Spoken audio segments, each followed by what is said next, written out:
Hello everyone, welcome to mindovermania. My name is Christian and we are doing another pick a card reading today, or pick a group in this case.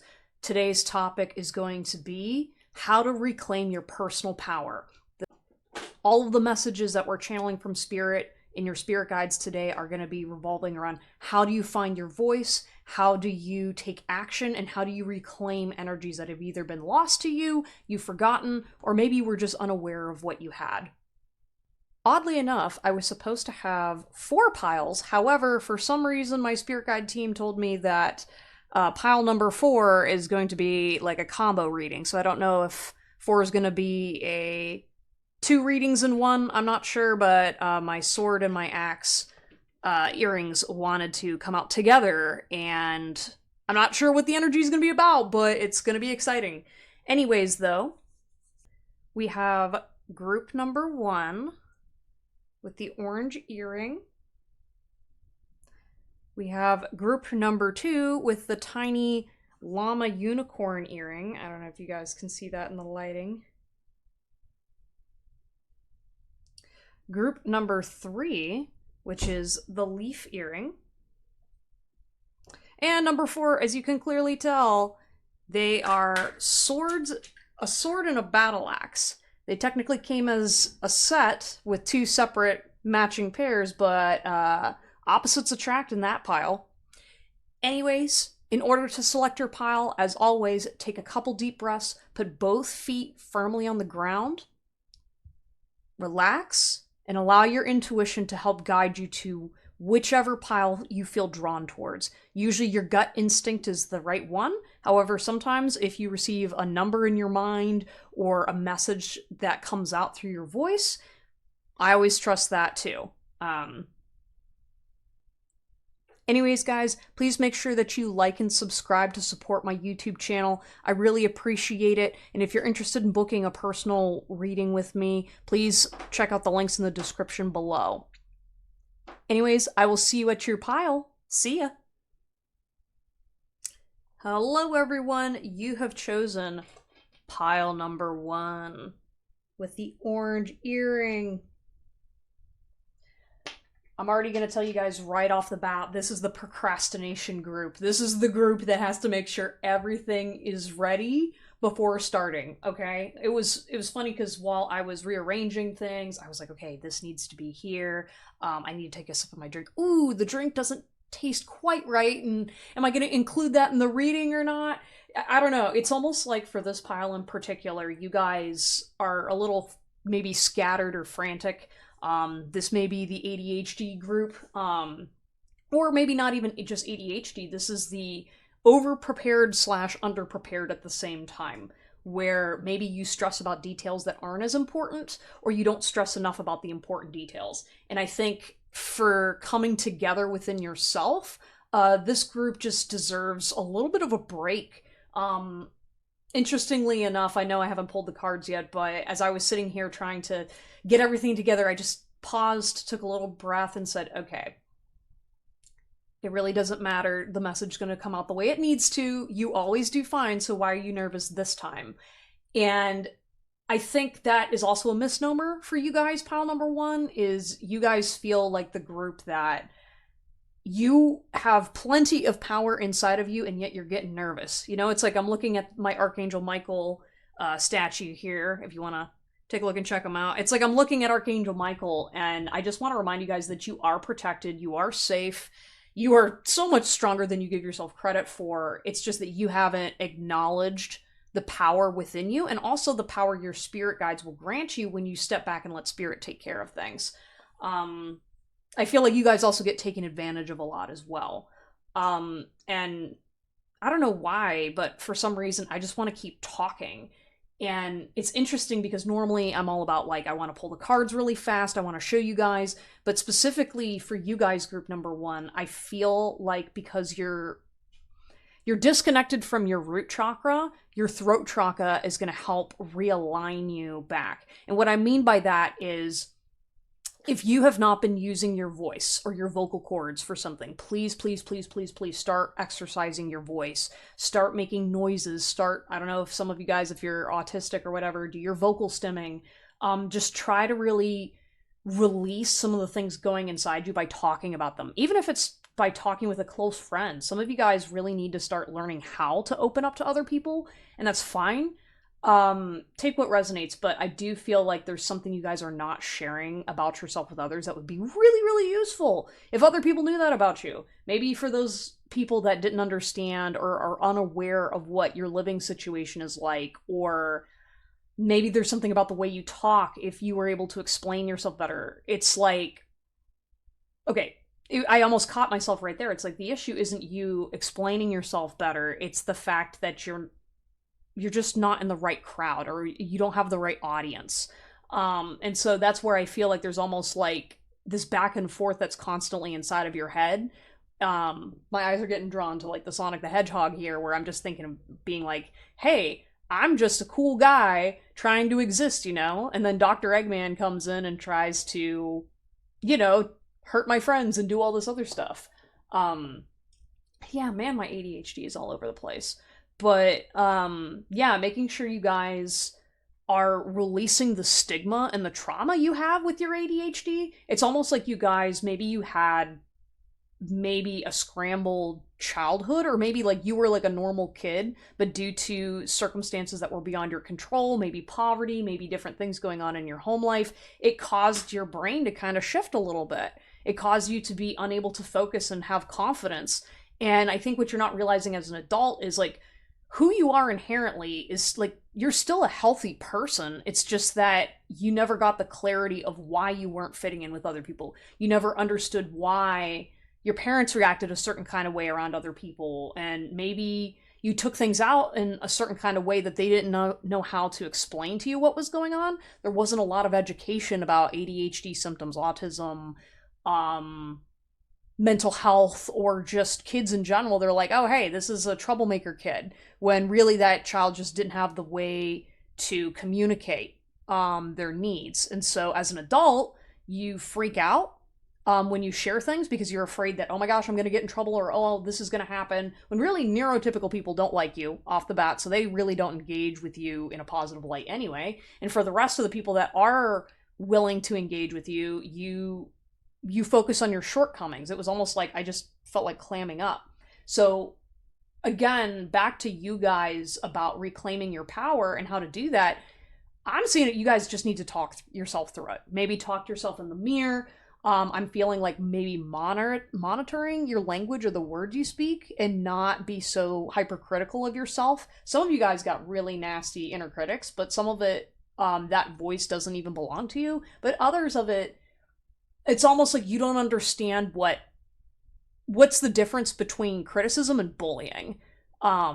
Which maybe that was something you weren't taught, or again, with that inner voice, you know what I mean? It's kind of like you're always like on the defense within yourself, and it's like you are shadowboxing your demons inside, and no one else outside can hear you screaming, you know, and dealing with these things. So maybe opening up about some of your mental health issues would really explain some things to the people around you. I think to some people you're an enigma, or to other people you're kind of like, I hear this a lot from certain people, they're lazy, they're not good at their job, they're not blah, blah, blah, blah, blah. When it's like, I'm sorry, I have a deficiency in my brain, or there's some kind of deficiency in my life. Because even still, I don't even like the term having a deficiency, quote unquote, just from the standpoint that, you know, ADHD tends to be caused from attachment issues in childhood.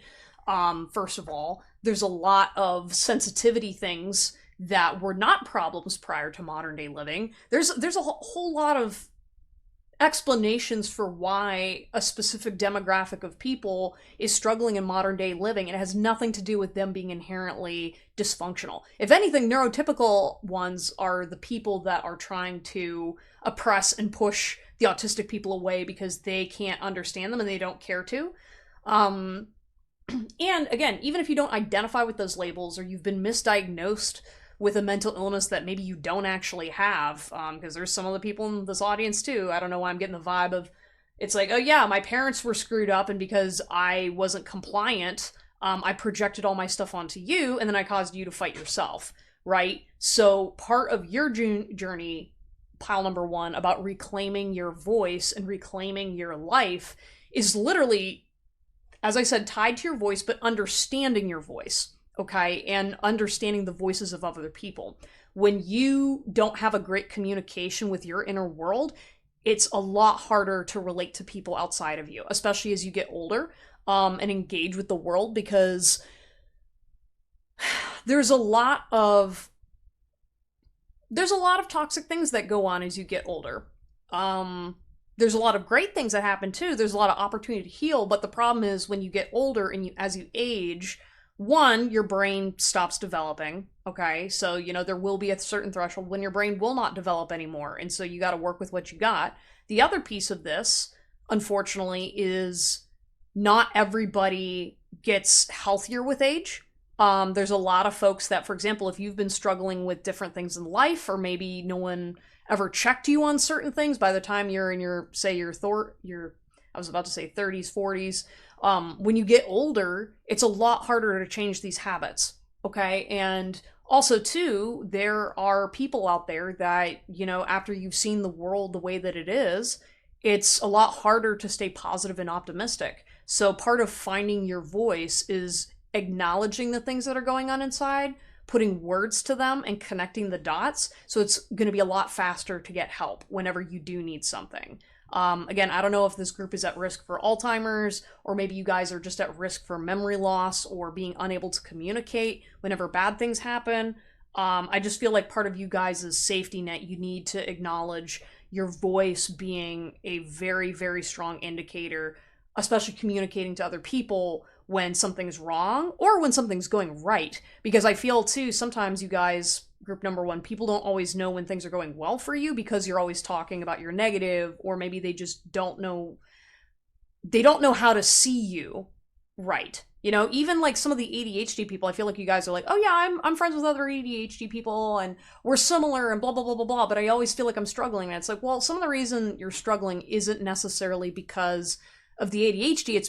It could be because of autism. It could also be because you have a different vibration than another person. I think maybe this is a select pile, or select group in this pile, that you guys don't also fit in the mold with the other disabled people because of the kind of disability that you have, or also too the vibration you're at.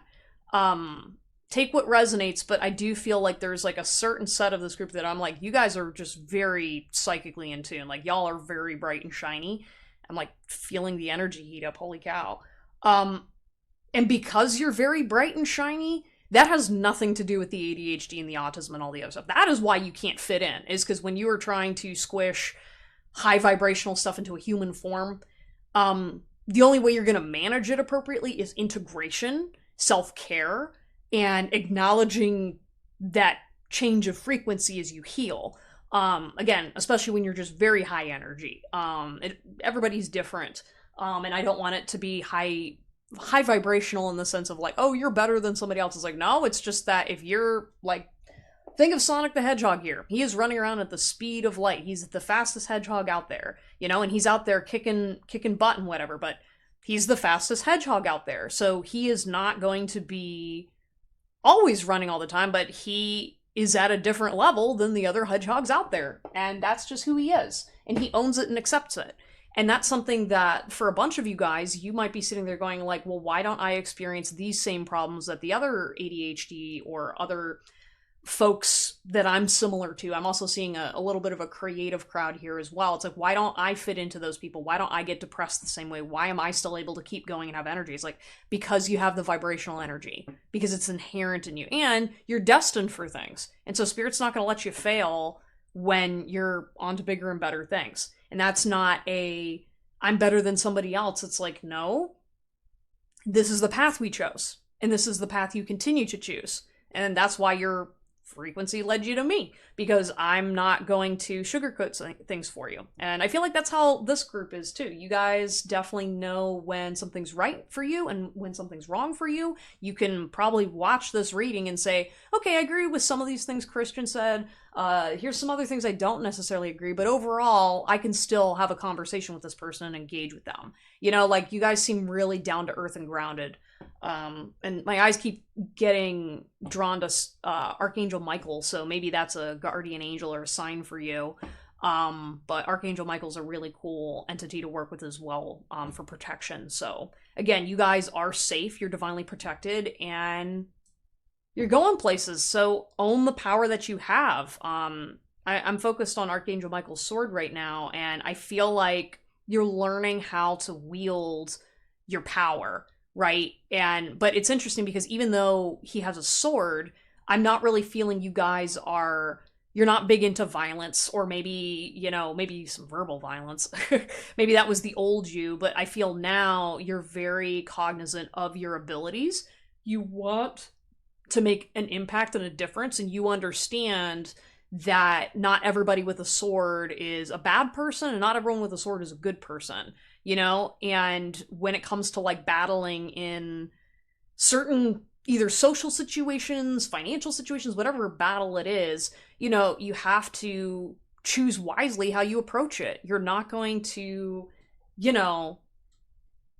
I'm hearing the phrase, like, you're not going to bring a gun to a knife fight, but you're also not going to bring a gun to the grocery store when you don't have enough money to get groceries. You know what I mean? It's kind of like this group has a very great handle of understanding when it's time to fight, when it's time to sit down and do self-care, and when's the time to flee or fight another day. And so as you're kind of learning to wield those energies, your sword is going to become sharper and sharper and sharper, and that balance you're going to strike inwardly. You're no longer going to be afraid of the fact that, yeah, I'm a spiritual badass, essentially. Like, I am that person that, yeah, I can mess you up, but I don't choose to unless I have to. And if anything, there's something about like the need to let go of the idea that you've got to be this judge and jury. It's more so you don't really have control over what that is. If anything, Spirit's trying to kind of warn something about like me through you and you through me.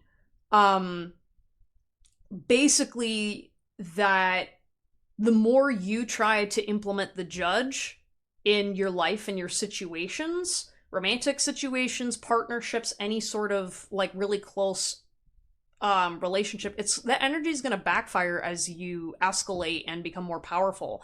And if you are, doing something that is very powerful, so like say, for example, you're giving a very public speech, or maybe you're trying to make a social impact of some kind, you have to understand that there are many, many players in this game, and when you're at a higher frequency, you can still lose, okay? And so that's why the faith and the trust is super, super important, because you're not going to know how you impact things. So, for example, if you're sitting there giving a speech on, for some reason I'm thinking about Sonic the Hedgehog or hedgehogs. It's like, okay, so I want to sit here and tell you guys, yeah, Sonic the Hedgehog is a superhero, he helps everybody, and we all need to love Sonic, right?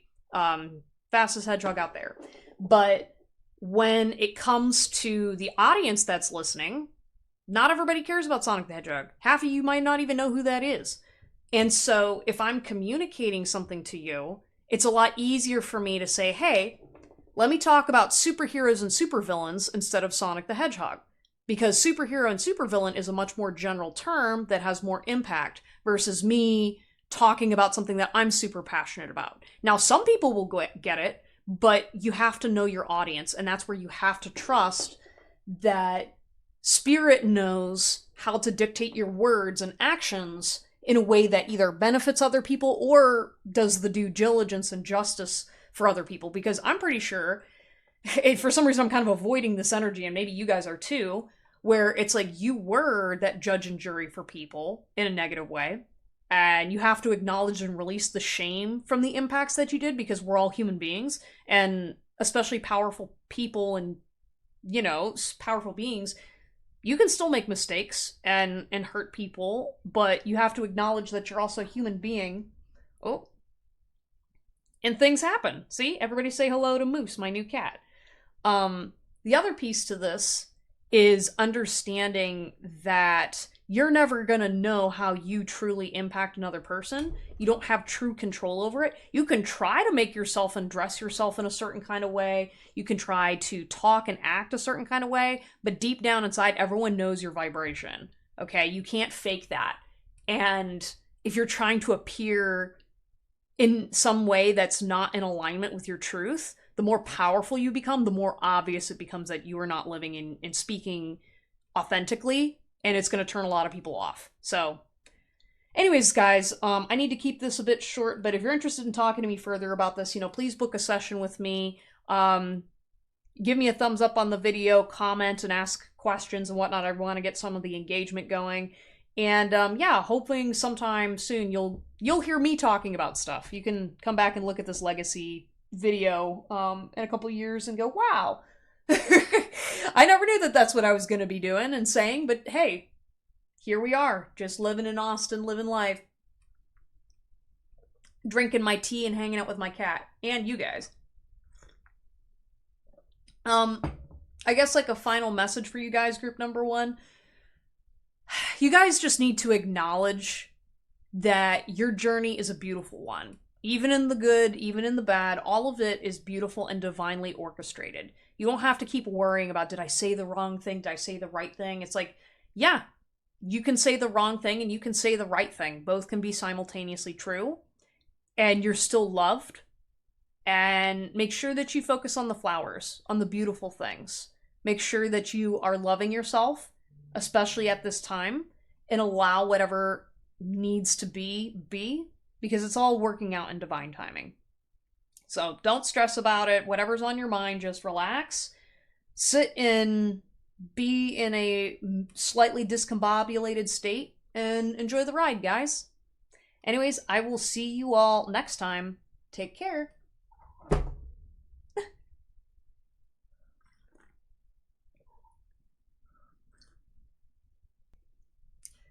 Hello, everyone. You have chosen group number 2, which it has the unicorn llama earring. And this is going to be your reading. Gosh, it's so hard to see this tiny little earring. And just kind of giving you a bit of a vibe check about your energy. There's something about you guys where I feel like you're either small or like, maybe you're not physically small, but I can definitely tell you guys really, really try to be small and cute. But like, I'm literally looking at the analogy of looking at the tiny little llama next to the giant statue of the man with the sword, the angel with the sword, Archangel Michael here. Especially too with this being like a little rainbow llama. Maybe you guys are LGBTQ, or you're very like cute, or there's something about your vibe where you're like, I'm not powerful, or it's like, yeah, sure. Like, I feel a lot of giggling and whatnot.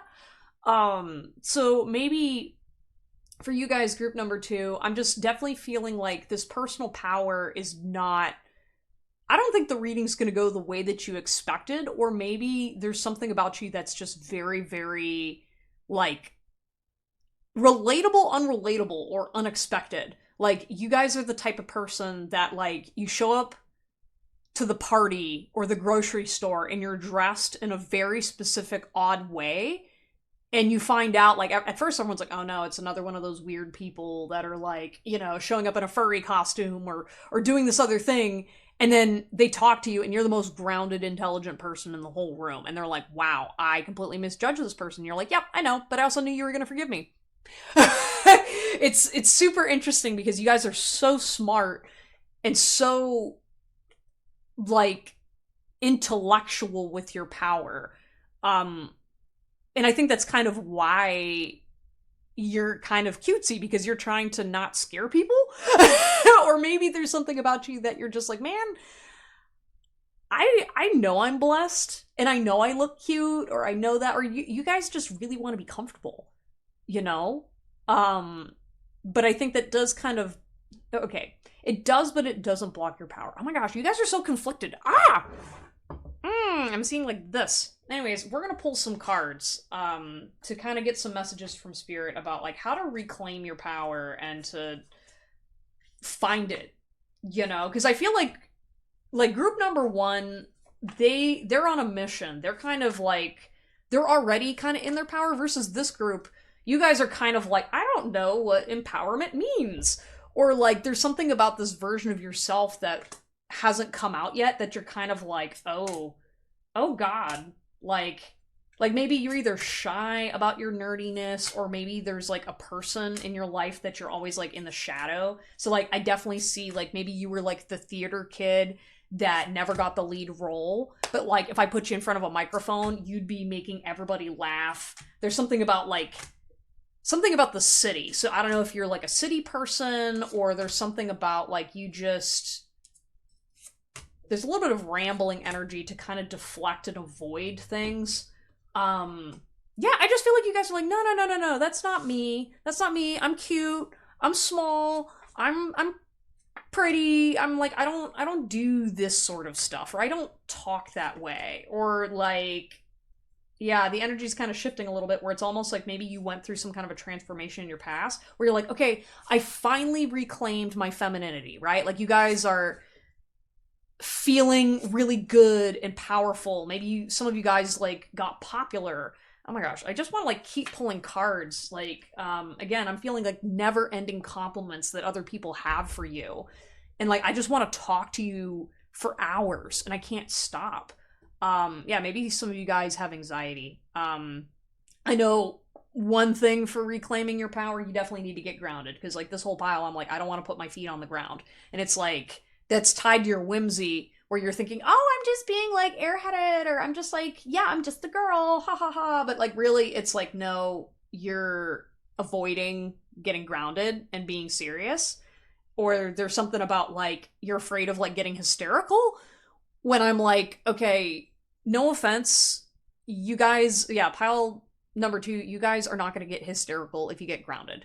Okay, I really think you guys have maybe some fear about yourself. You know, like I'm kind of getting like the illusion that you think that you're going to turn into the killer rabbit from Monty Python and the Holy Grail, where it's like, oh, it's a cute little bunny, and then it like turns into like this homicidal rabbit, and it's like, no.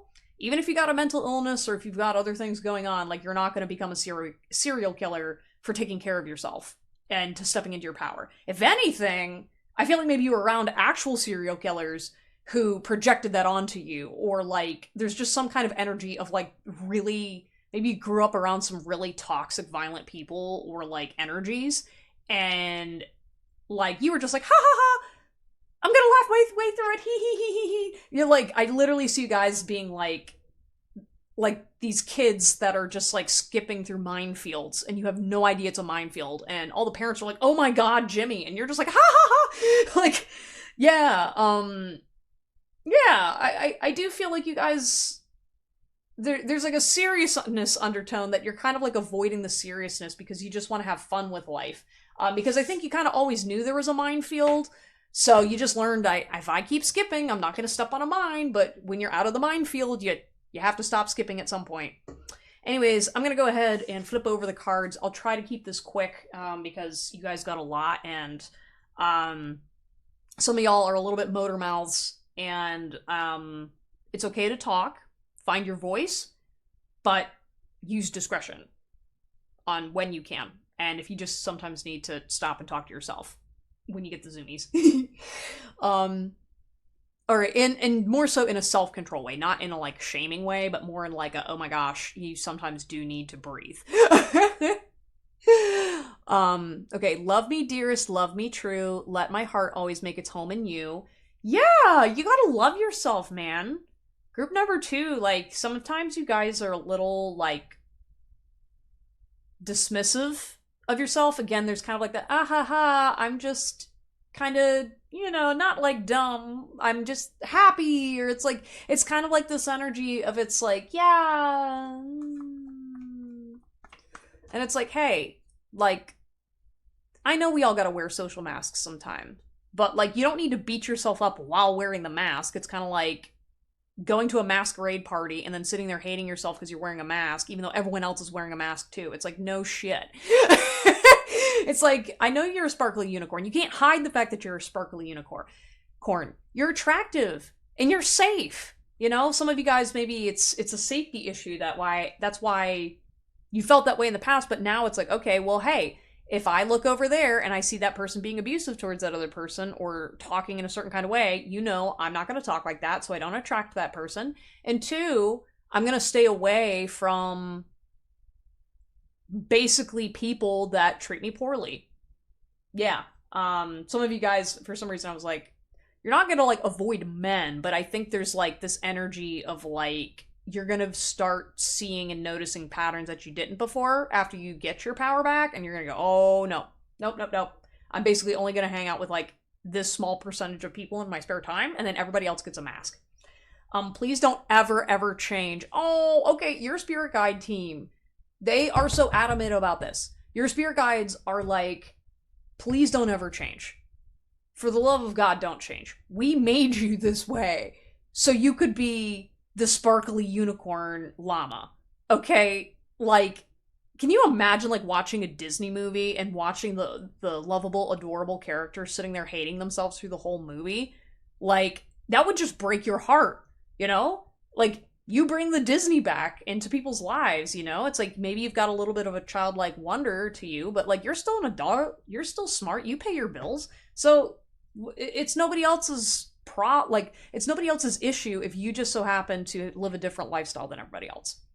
Sorry. It's like I see it as almost like, maybe you're the 50-year-old lady with the red hair, or maybe you paint your nails even though you're a dude. Maybe you got your lips pierced or something at a later age. I don't know, but it's kind of like this energy of like, I think everybody else has their priorities not straight. I wish you loved yourself the way you love me. Yeah! Oh my gosh. So this is also interesting too about you guys, group number 2. This is like a specific message for somebody, but, it's almost like some of you guys, you're so devoted to God and spirituality or helping others and like just being like that glowing, happy bubble that Spirit's like, hey, so like, I appreciate that, but God wants you to love you too. And your Spirit guide team's like, they're like really sad about it because they're like, hold up, like, I mean, yeah, there's all these other amazing people out there, but like we made you specially you. We made you a unicorn llama and we made you extra special. Why don't you love that about yourself? And they're not saying it because they know the reason why, but it's like that's what you're going to be working through to get to your personal power. We've got love will never be a word worthy enough to describe how I feel for you. Oh, yeah, like I feel like you confuse some people.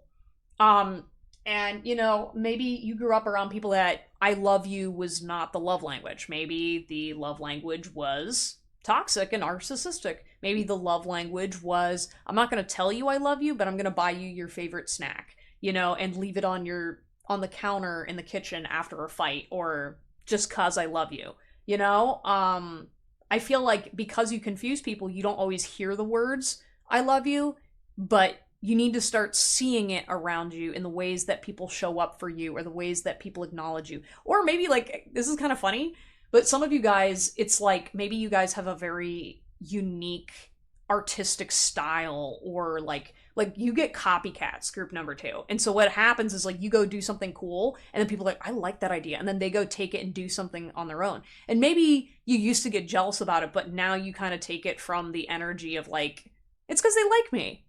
Especially when it's like, I don't know, I'm getting like the energy of like, what if it's that socially awkward kid who maybe they can't afford better clothing, or maybe they're not conventionally attractive, but they saw the way that you wore your hair, you did something different, and they're like, you know what?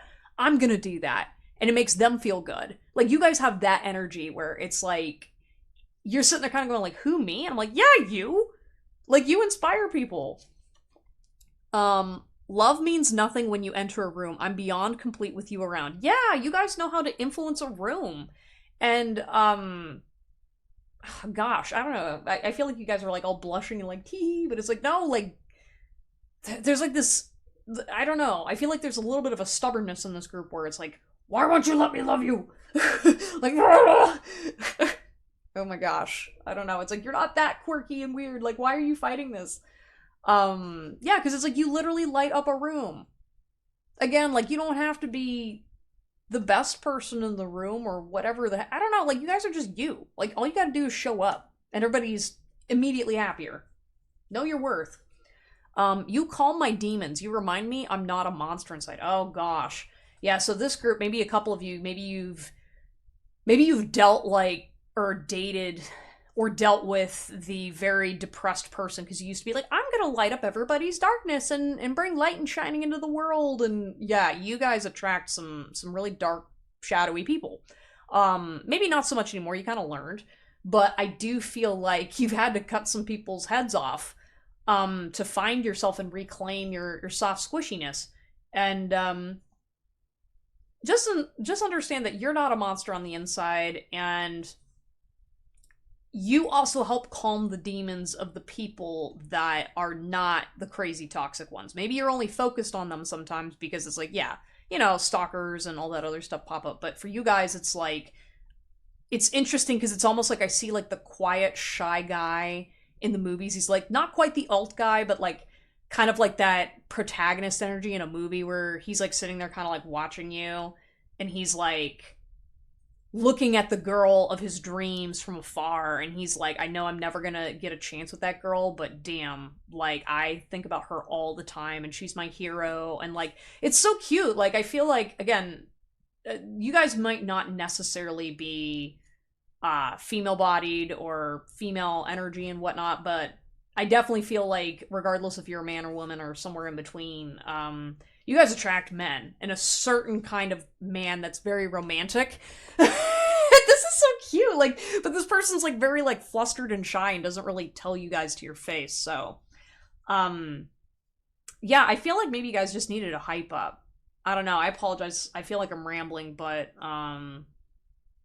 yeah, I don't know, just take the love. All right, take the love. I hope this is empowering you already.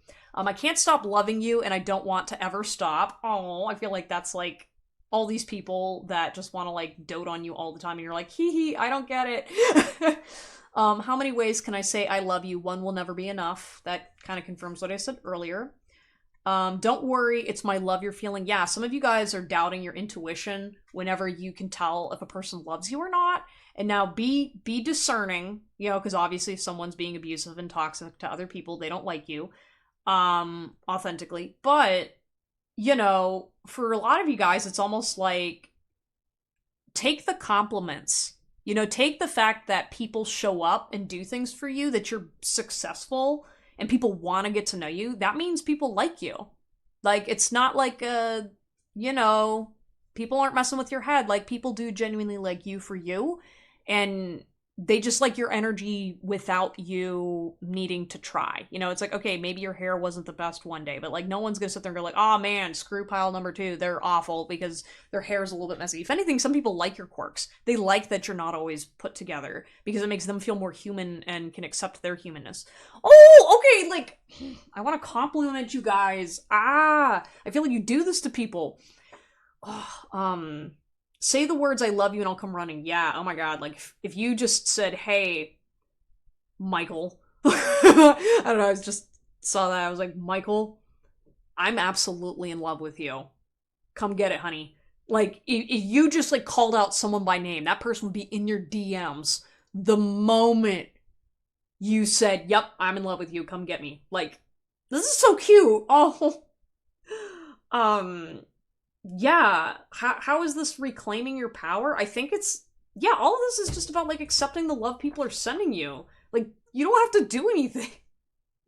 You don't need to be anybody else. I don't want them. I want you. Yeah! Wow, I didn't even look at the card. Oh, guys. Like, or, okay, my spirit guides are like, don't think, just read the cards, okay? Just keep fangirling. I know it's hard right now, but it gets better, I promise, with the heart. Yeah, I feel like you guys, like, part of how you reclaim your power is, like, maybe you like to leave yourself little love notes. Like, I see, like, the heart, and I'm imagining, like, high school. Or, like, you know, I'm seeing, like, the emo girl with, like, the straight black hair with the Hot Topic, like, makeup and look and stuff, but, like, she's super, super sweet. And will be like, hey, I'm gonna, like, give you my favorite bracelet because I like you. You know, it's like cute little things like that where it's like, I think getting in touch with that innocent version of you again would really, really help you, like, connect with others. Um, just because, like, if you just, I don't want to say try to be cute because you're naturally cute, but like you just kind of doing something like that, people are just gonna like immediately, like, once you kind of let down your guard a little bit more, people are gonna come in, they're just gonna want to give you things or dote on you or like chase you a little bit. But like the good kind of chasing, not like the negative kind. Maybe there's a little bit projecting on there about like, oh, it's all negative. It's like not all, but love all your ugly too. Oh, okay, so this pile, I'm not gonna lie, your ugly is not, it's not that bad. Okay. Like literally I just want to like squish you guys' cheeks. But yeah. Even if you guys aren't, again, I'm even sitting here going like, I'm sorry, like if I saw you two, like if I saw you group number 2, I'd say you're cute. Okay, I'm just saying, I'm biased, but I can't see you, and this is an intuitive message. Um and that's why it's like, stop saying you're ugly, stop like focusing on social media and all this unrealistic stuff, because literally I'm like, you would have people eating out of the palm of your hand the moment you just start being yourself. And it's like all kinds of people, you know, like people that are like very attractive and successful, and people you would be like, that person likes me. It's like, yeah, they do. They like you a lot. They fantasize about you. It's been this way for a long, long time. Yeah, I think like a lot of you guys, group number 2, part of the reason why you don't even acknowledge your power is because it's like, you've just been kind of the same. You know, you haven't really changed and grown up with the times. Maybe some of you guys, like, you're kind of like, yep, I'm stuck in the early 2000s, or like, there's kind of like this energy of like, your attractiveness or your mindset has stayed stuck to a past version of you that is no longer serving you. And so that's why it's like, okay, like, yeah, maybe you're not in high school anymore and you can't like draw on people's notebooks and do cute things like that, but like you can get people Valentines, you could take people out for drinks, you could make people, yeah, you could go out for smoothies, you can make people food. Like there's all kinds of like adult things that can like work in the ways that fit your lifestyle. You know, and even still, it's like, there's nothing wrong with like sharing stickers with people. Like, shit. Like, I don't know a single person that's gonna get mad at a sticker, you know, and be like, oh, that's for kids. It's like, like, come on. Like, a lot of adults, after a certain age, like, we do get tired of how depressing everything is. And if I received a sticker from a sparkly unicorn person, I'm always gonna be happy. Thank you for treating me well. Oh my god! Yeah, like, you've made people cry just because, like, you treat them so well. Just by being you. Like, keep treating people well. You know? Like, and you treat yourself well, too. That's another thing that I just want to appreciate you guys, number 2, is, like, you guys treat yourselves well. And I'm so proud of you guys. I want to, like, sit in your energy. I miss you guys. You're being that guy. Yeah, like there's something about like, you know how to stand up against people. And so part of your power is you figuring out who that guy is. Because if anything, it's kind of like you guys tend to get misdirected. So like, for example, you're like, yeah, I'm going to stand up against the bad guys, you know, and me and my friends, we're going to stand up and do the right thing. But then like, sometimes you guys, if you're like either kind of hurt or you were given misinformation, you're going after the wrong person. And so that's something about your power, is to be careful and to utilize your intuition, so that way you're able to discern, okay, this is actually the bad person and this is me just romanticizing a douchebag. You know, you don't want to be that guy where you're like trying too hard to be good, because I think, again, like, your power doesn't come from your cuteness and goodness that you perform. You just are the way who you are, so like, don't act. They be talking shit behind the back. Yeah, like sometimes maybe you're talking shit and people, like, again, this isn't like a true criticism, this is just kind of some feedback for you guys, but sometimes it does come across like you're talking shit about other people, but like people know that you don't have that intention. But like sometimes other people can see through that, and it's less so about like they think you're a bad person, but they also think you're just hurt. So that is something that you can do to reclaim your power, is to like watch how you speak about others and to yourself, so that way you can kind of like bring the energy back to a more positive direction in the conversation so you're not bringing the vibes down, or just acknowledge when you're hurt. Instead of like talking bad about them, you could say, hey, I was feeling hurt when XYZ, or I'm feeling this right now. And you don't have to go into an explanation, but like sometimes people like hearing your explanations. You know, take what resonates. Six Sigma Green Belt Kung Fu. Okay, yeah, this is all about that's a statistics process improvement thing. So like I said, maybe you guys are engineers, maybe you're tech people, like maybe computer science. I feel like you guys know how to like be really, really smart. And so like utilize that. Use your gifts and talents for good. You know, it's like if you're really good at, you know, biology, or at making really like something with like I'm seeing like biochem or something like that. Like if you know how to make and develop things that can help other people, like tinctures or other things, use your powers for good. You know what I mean? Like make your own brand, maybe do something that would benefit some research facility, you know? Yeah, like to me, I'm sitting there being like, you've got the power, just pick something that's in alignment with you and it's not going to some crappy like medical company. Yeah, some of you guys, you might be really, really unaware of how good you'd be if you went into medicine. That would also help your creativity too. It's cheap and generic bullshit. Yeah. That's the one thing, you know, don't get caught up in trends, guys. I know you guys want to fit in sometimes, and that's okay, but like don't worry about not spending money on yourself. Buy that cute outfit. It only makes you grow stronger. You heard it from me. Like, that's like such a specific message from Spirit too. It's almost like the more you stand out, the prettier you are, because the more you express yourself, and it actually like feeds back into you. So it's kind of like Spirit will take care of your lifestyle, because it's almost like you are the art piece, not the piece itself. We've got Soulmate, Twin Flame, Crossroads, Retaliation, Punish, Payback, Revenge, Void, Bound, Karmic Third-Party Relationship, Shadow Work, Observer, Winter, Compromise, Pressure Cooker, Rage, Explode, Archangel Michael. Look at that. That's so funny. Normally I don't have Archangel Michael in my readings, but he wanted to come out, so that's double confirmation that you guys are safe. You are safe. You got protection from the angel himself. Gossip, petty, jealous envy, excuses, and tragedy, forbidden love. Oh my gosh. So some of you guys, maybe you...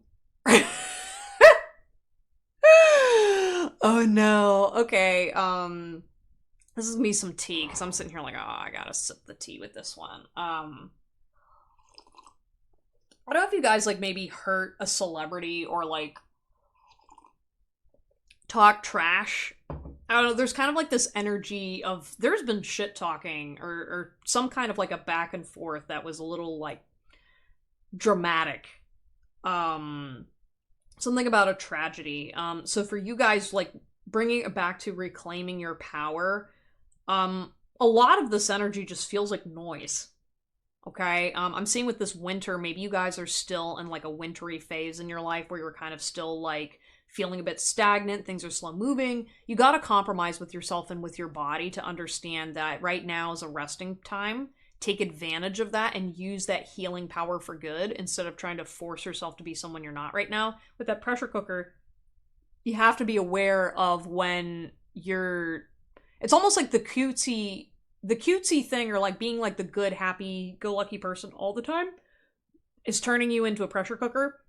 Because, like, again, thinking about, like, the rabbit with, like, grounding and whatnot, it's like, yeah, of course when you ground, because you've been pretending to be a good person all the time, or, like, again, a good person, not that you're not inherently a good person, but it's, like, trying to keep this energy up for other people, because that's that people-pleaser energy, it is hurting you.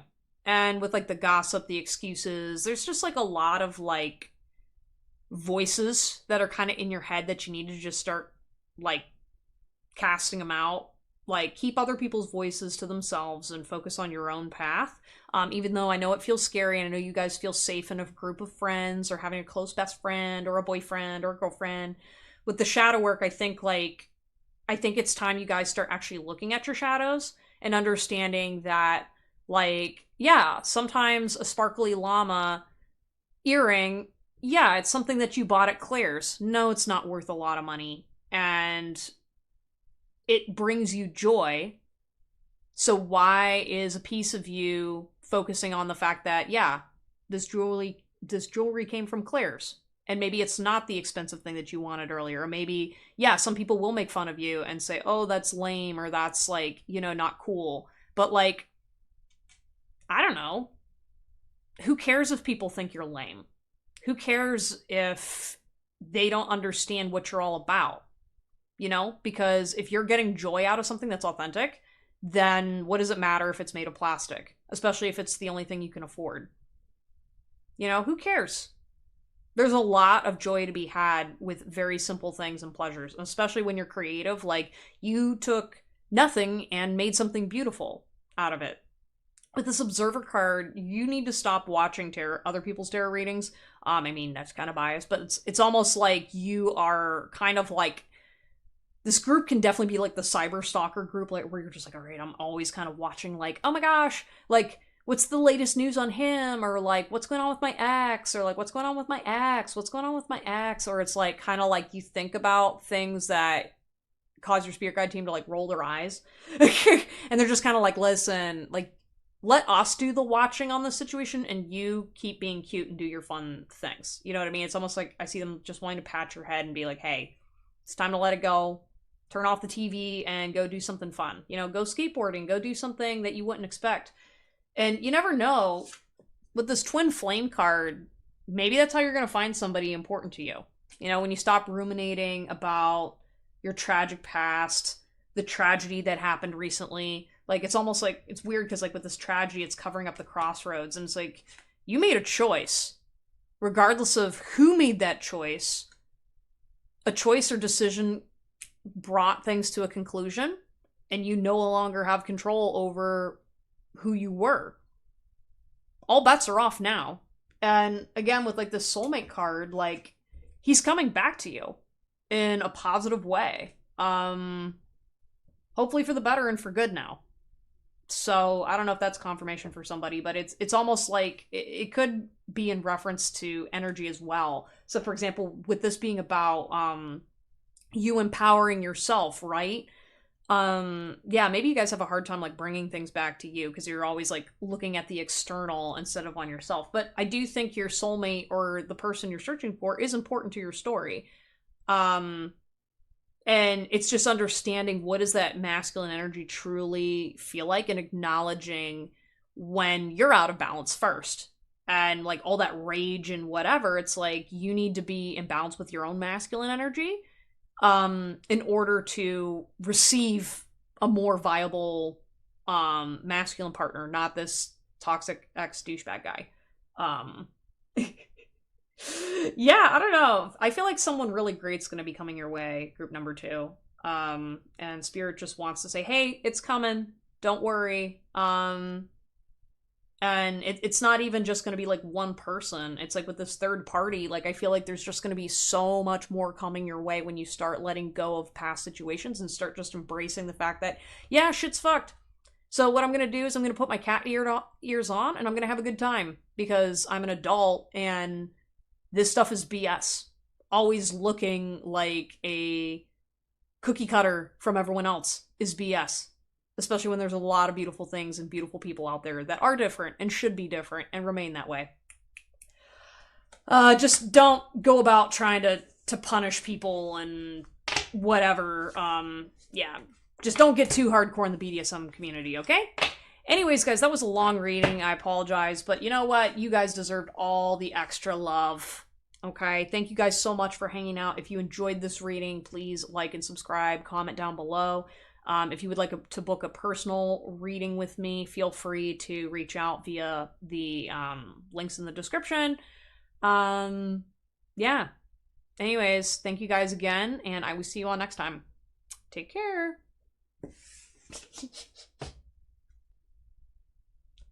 Hello, everyone. You have chosen group number 3, which has the leaf earring.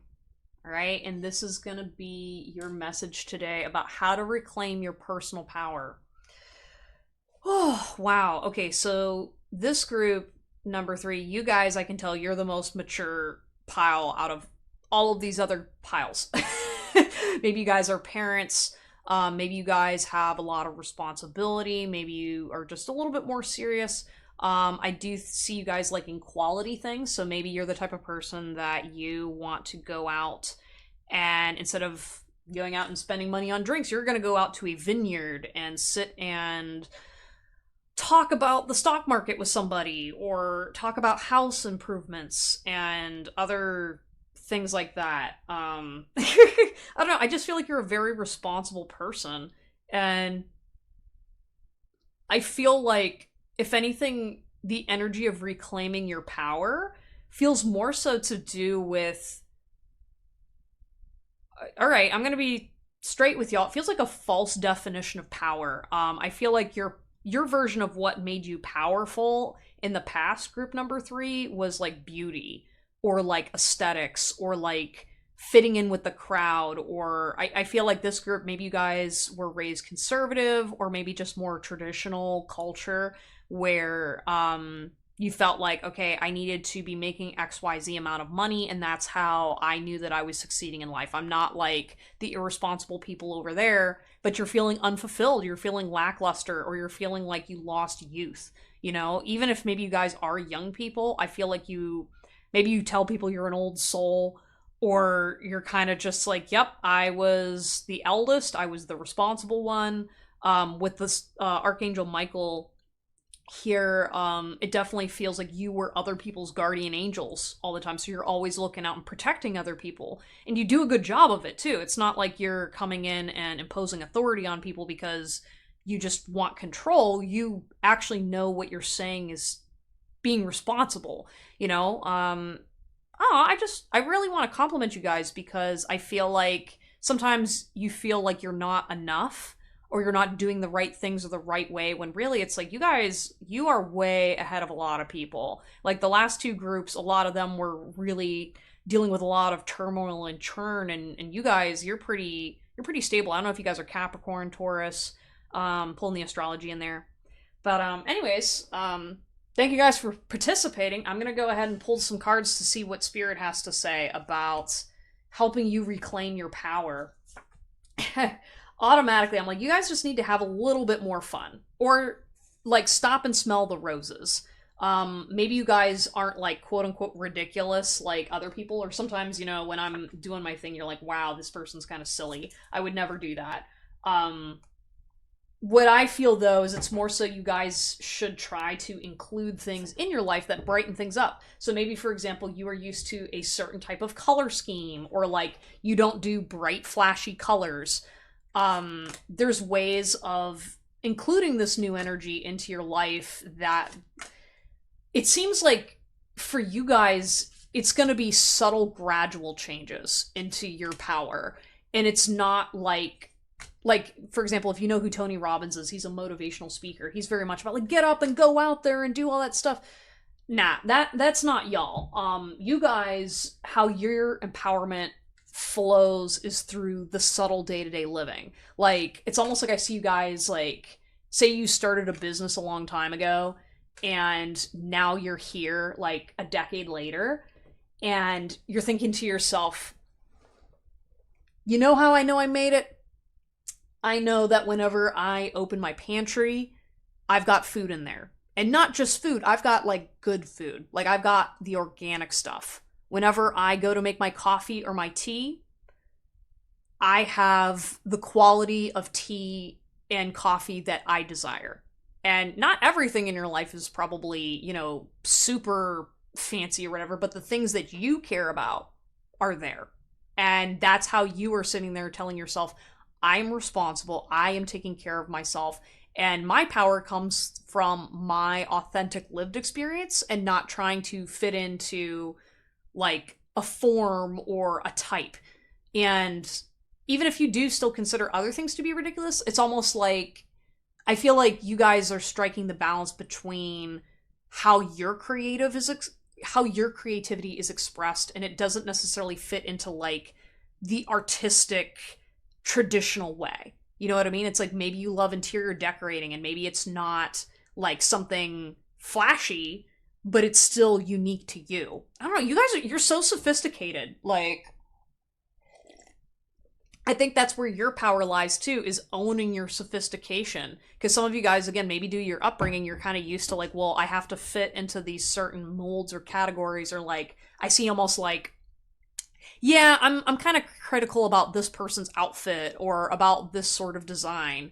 And I think when you get older or you start working on this wound a little bit, where when you kind of let go of the conformity, you kind of go, oh, actually, I was being a little too self-critical or harsh and judgmental about something silly, like the locations of the buttons on a jacket. Maybe that doesn't matter as much anymore, but like the whole jacket quality in general matters. I don't know, I just like smacked myself and hurt myself. So yeah, maybe you guys got injured and now you can't do the things you used to, and now you're like appreciating those things.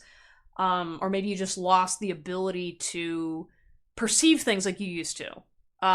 Which, you know, that happens, but you guys are still very, very blessed. And I think part of your power is acknowledging those blessings, you know, because maybe you lost a lot when in your childhood or in adulthood.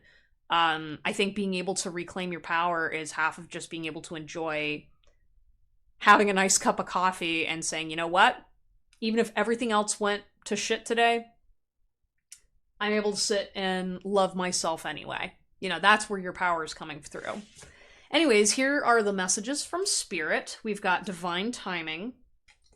We've got drastic, extreme, harsh, cut off, plugged, tuned in, internet connected, karmic partner, received, soulmate, similar friendship, romantic partner, meeting, 2 or more people discussing planning. Man, right off the bat, group number 3, I almost called you group number 2. I don't know if there's some messages in there. Maybe it was like group number 2 was who you were when you were younger, and then now this is like the more adult, mature version. Or maybe I wouldn't even call you the more mature version. It's kind of like maybe this is a more balanced version. That might be more accurate. Where you're not like running around on Adderall and no sleep. But specifically, sleep might be important to this group too, for reclaiming your power. But with the karmic partner, I feel like you guys, maybe you lost a soulmate, maybe someone passed away or something didn't work out. Maybe you had an ex-spouse or an ex-partner that abused you. There's some kind of like a reclaiming energy that has to do with a significant relationship in your past. This could also be your parents, but I feel like for some of you guys, especially like the ones that maybe you don't have the baby daddy in the picture, or there's some kind of like you built a life with somebody that it didn't work out long term. This could also even be like a business partner. Some of you guys might be grieving that still. Part of how you're going to reclaim your power after these situations is you taking a step back and just thinking about day-to-day living. It's kind of weird, like I was going to say something else, but then when I was looking at my tea, or my mug, I saw a word that reminded me of somebody that I went to college with. And all of a sudden, I was just thinking about how normal that person was. And I think, like, if you guys are maybe still kind of dealing with some hurt and wounding, like, even if you're sitting there going, like, okay, every day is boring again, but I'm still, like, nervous, or I'm still feeling like things aren't right, I think a lot of it's just because your body is still catching up to your head. And with this extreme harsh cutoff, you might still be in that black and white thinking. I feel like with the extreme, though, I think it's like more so you just went through some extreme stuff. And I think the reason why I thought of that person, that's just bringing to mind the fact that sometimes maybe you just need a couple boring friends with boring lives to kind of redirect you back to reminding yourself, hey, I chose to leave that lifestyle in the past because it was beneficial for me. You know, I walked away from somebody that I loved for my own benefit. I'm looking at Archangel Michael standing on the head of a dude who he chopped his head off. Yeah, it's like I went and I cut that relationship out of my life. And I mean, it was extreme and harsh maybe, but I had to in order to protect myself. With this divine timing, I feel like your time has come to enjoy living now, your living situation. Maybe you have a nice home now, or maybe you're like in the process of decorating, with meeting two or more people, discussing planning. Yeah, I think like you making plans with other people for just day-to-day stuff would be helpful for reclaiming your power. A lot of this just feels like you're trying to force yourself to enjoy day-to-day living instead of just saying, hey, I went through some trauma in my past and I have triggers that cause me to be a little bit more anxious, but like it's not that I'm doing something wrong. You know what I mean? It's almost like maybe you had the addictive pattern to the highs and lows of all these, traumatic situations or drama or people with plug tuned into the internet. Yeah, I feel like you guys are very tuned in, um spiritually, and to other people. And normally the tuned in energy, I'm like, you need to get off the internet and go touch some grass. This group, it's kind of the opposite. With the plugged, it's almost like you are charging your battery. It feels like now that you're in a stable place, you can engage with social media content in a healthy way, or there's almost like you're tuned into what's going on in the world, or you're just able to like breathe again when you see things because you know that you're going to be safe even when you're seeing dramatic stuff out there. With receive too, I think like making sure that you guys are receiving the right messages, I think that will help you with your personal power, because of the standpoint of, okay, yeah, the energy I'm feeling, it's like, I'm just a human being, right? And I know you want to come to me as a reader because it's like, oh, well, Chris is really good at it. And yeah, that's fine. But remember, I'm also a human person that can only channel certain frequencies, and I have my own self-limiting beliefs. You, group number 3, need to be able to make discernment of what messages are for you and what are not for you. Because when you're watching a collective message for everybody, you can't always discern what message is for you, especially when it taps into an addictive nature. Like maybe you guys used to be addicted to things and then you went away from it. Be very careful about what you consume on your social media and mentally, because when you receive positive things, it heals. But if you continue to like stray away, or I don't know, I feel like just don't worry about it. There's like a fear, that it's like, oh God, I'm gonna go back into that old pattern, and it's like, no. Like, allow yourself to receive the messages that you need to hear. You are safe and guided and protected.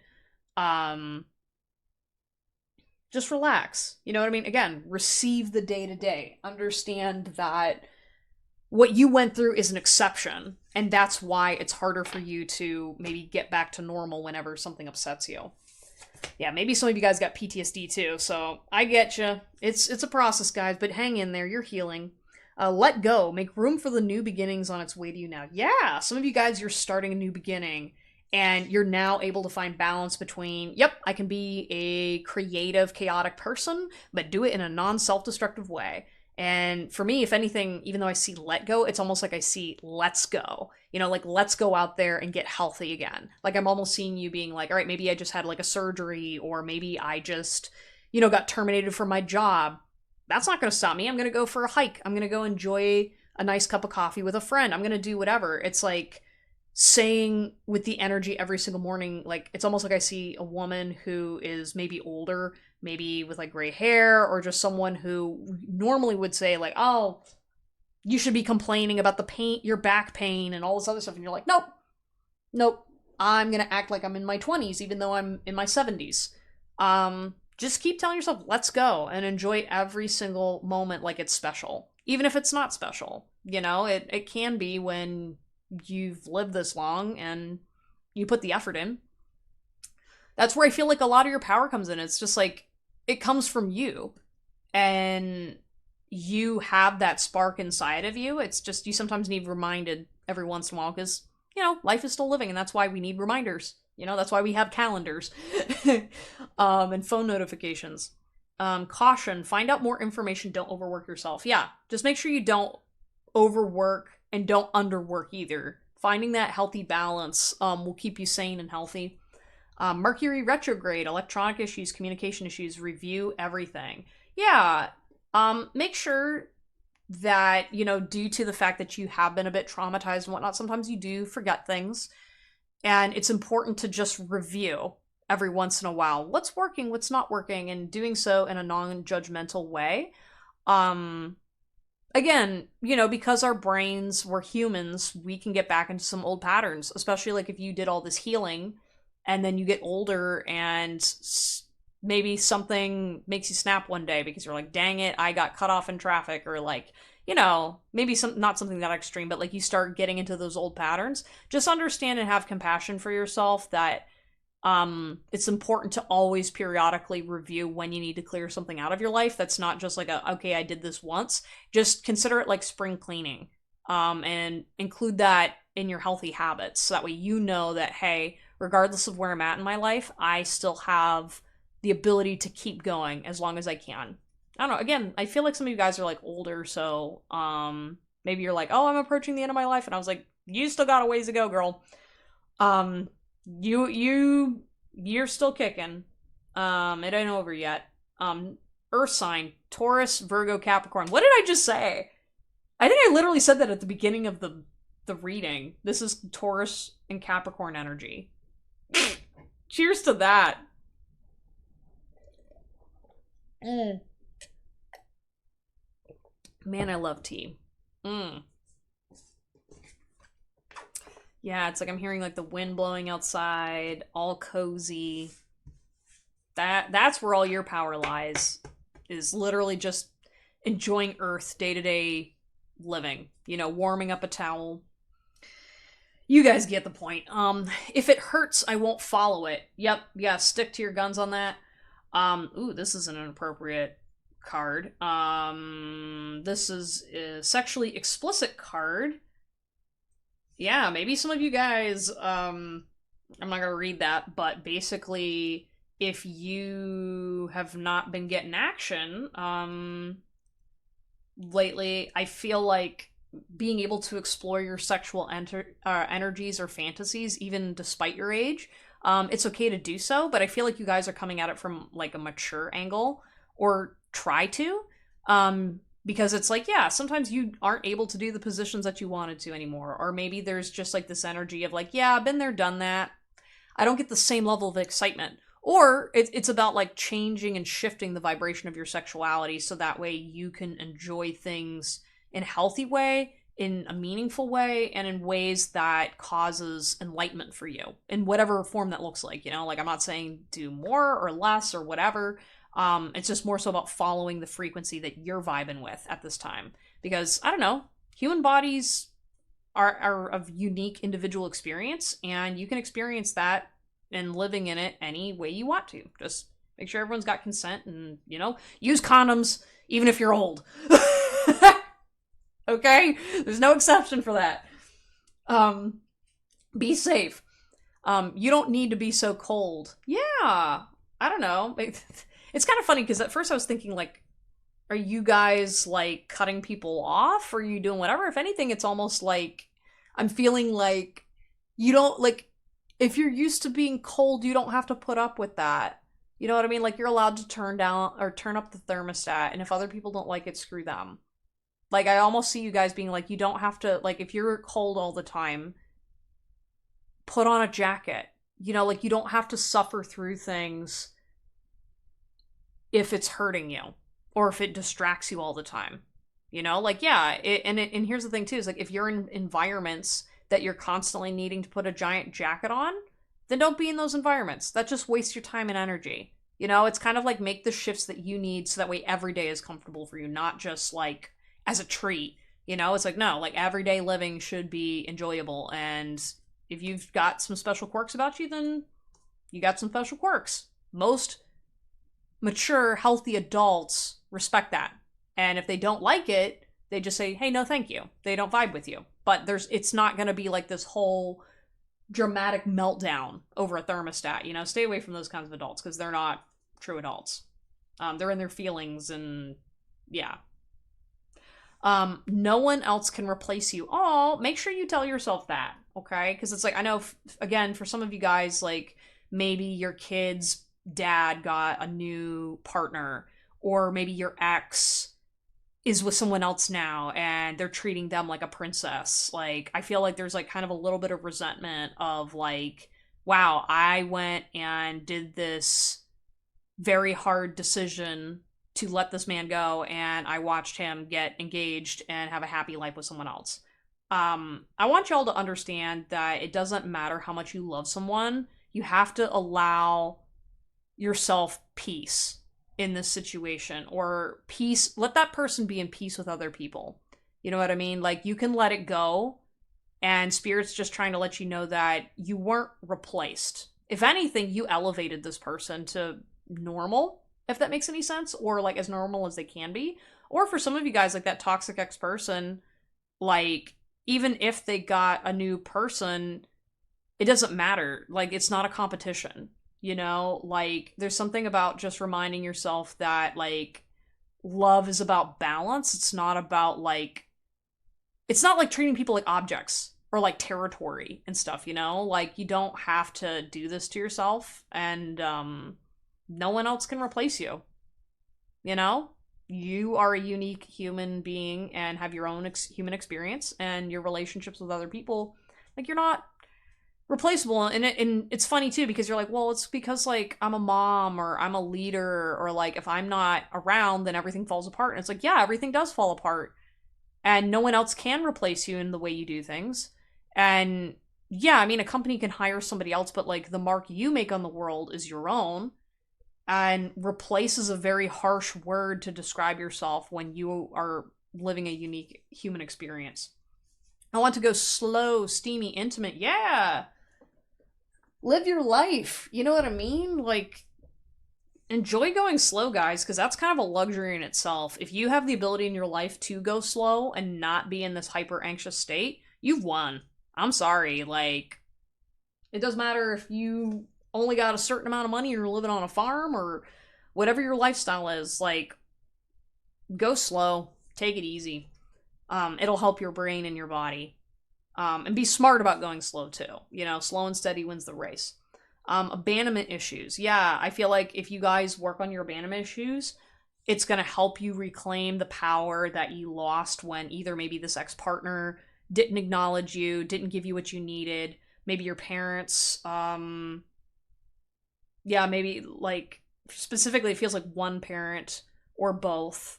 Yeah, take what resonates. I don't know. I feel like sometimes you guys, group number 3, you have a tendency to like repeat things a lot. Again, that's where I'm like, for some reason, like Alzheimer's, it's like when you start to forget things, like, just don't abandon yourself while you go through mental shifts and changes. Even if you're healing, you know, it's almost like this energy of like, hey, like, you're not always going to be perfect, so don't abandon yourself. Especially it's important when you're like lost in the sauce with like grieving your past life or your past relationship. I don't know. Yeah, it's like you just have to really make sure that you create a support system within yourself when you are hurting from the past, you know, this particular past abusive relationship. The story's still unfolding. Keep writing it on your own terms. Yeah, you know, it doesn't matter what your age is. Keep writing on your own terms. There was someone else, but they're looking at you. Oh no. Oh god. Maybe some of you guys, you're like, I'm an elderly person, and why am I energetically getting messages about this person from my 30s? Like, that's just like a distraction. Like, I know maybe you could say like, well, what if I did this? Like, I don't know, I just keep seeing Archangel Michael being like, stop. I protected you. You know what I mean? Like, you are being protected from this person. Don't get into that old mantra of obsessing over someone that treated you badly. This love is hell, please let me go. Yeah, dang it. Like, do y'all have a narcissist pressed?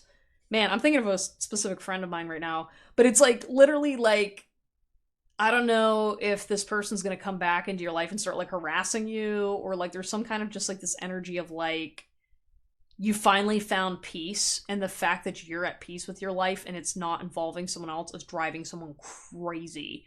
Like, and they're beating themselves up over nothing. It's like, just admit that you treated them badly and let them go. And it's like, you already let them go. But they're being like, no, you didn't let me go. You didn't let me go on my terms, and so now I gotta go stand up on and do things and whatever and scream and cry and have a public mental breakdown or meltdown, and they're just like, please let me go, and it's like it's really just themselves talking to themselves, and it's like, I relate, but like not like that. This is not gonna bring that person back. If anything, it's gonna make you look crazy. So yeah, just protect yourself. Again, you got spirit guides and angels, but it's like, just maybe stay away from your social media from this person. You know, you don't want to watch. If someone tells you about it, that's one thing, but like, yeah. Let's go for drinks. Want to try substances with me? Yeah. It's okay to go for drinks. I don't know if some of you guys, maybe you're recovering from your party phase or whatever. Like, Spirit's saying, like, listen, like, I mean, obviously, if you're going completely sober and you, but, like, this is kind of just saying, hey, if it's okay if every once in a while you indulge. Again, like, you're not in that past situation. You don't have that person influencing you anymore. Like, I feel like now that you are away from the toxic influences, you don't have to worry about, like, oh, if I have, like, a glass of wine, I'm gonna, like, spiral. Now, again, everybody's different, so, like, if you really are sensitive, don't listen to that. This is not official advice. But I'm just saying that it's like, yeah, if you were, like, used to be a party girl, and you're thinking about, like, nah, I don't need to do that stuff anymore. It's like, if you're out with your friends for a special birthday and you want to have a nice glass of wine, go have a nice glass of wine. Don't be so rigid on yourself. Like, you can still be old lady and have cake, You're just friends. Platonic love for sure. Yes, for some of you guys, I feel like, again, you've been maybe asking about a male partner, and I don't know, this is just confirmation that they're friends. I think tying this back into, like, about your personal power, it's so funny because they're like, why do you keep bringing up these relationships, and what does that have to do with my power? And it's like, well, part of it's the platonic side of things, because, like, I feel like, especially, like, if it's man versus woman, maybe you're kind of used to it always being, like, at odds. When you can find, like, a platonic person that you can genuinely truly be friends with and be like, maybe you have different sexual attractions, or maybe you're like, oh, we tried it but we didn't like it. Like, there's something about you getting some really healthy, either male friends if you're a woman, healthy girlfriends if you're a guy. Like, there's something about, like, just putting things back into balance. Especially, like, there's something about, like, watching either your ex go crazy or, like, something happening that you're gonna be like, I don't think I can ever be around a person of the opposite gender again. And this is kind of just reassurance from Spirit to say, hey, reclaim your power. Not everybody's the same.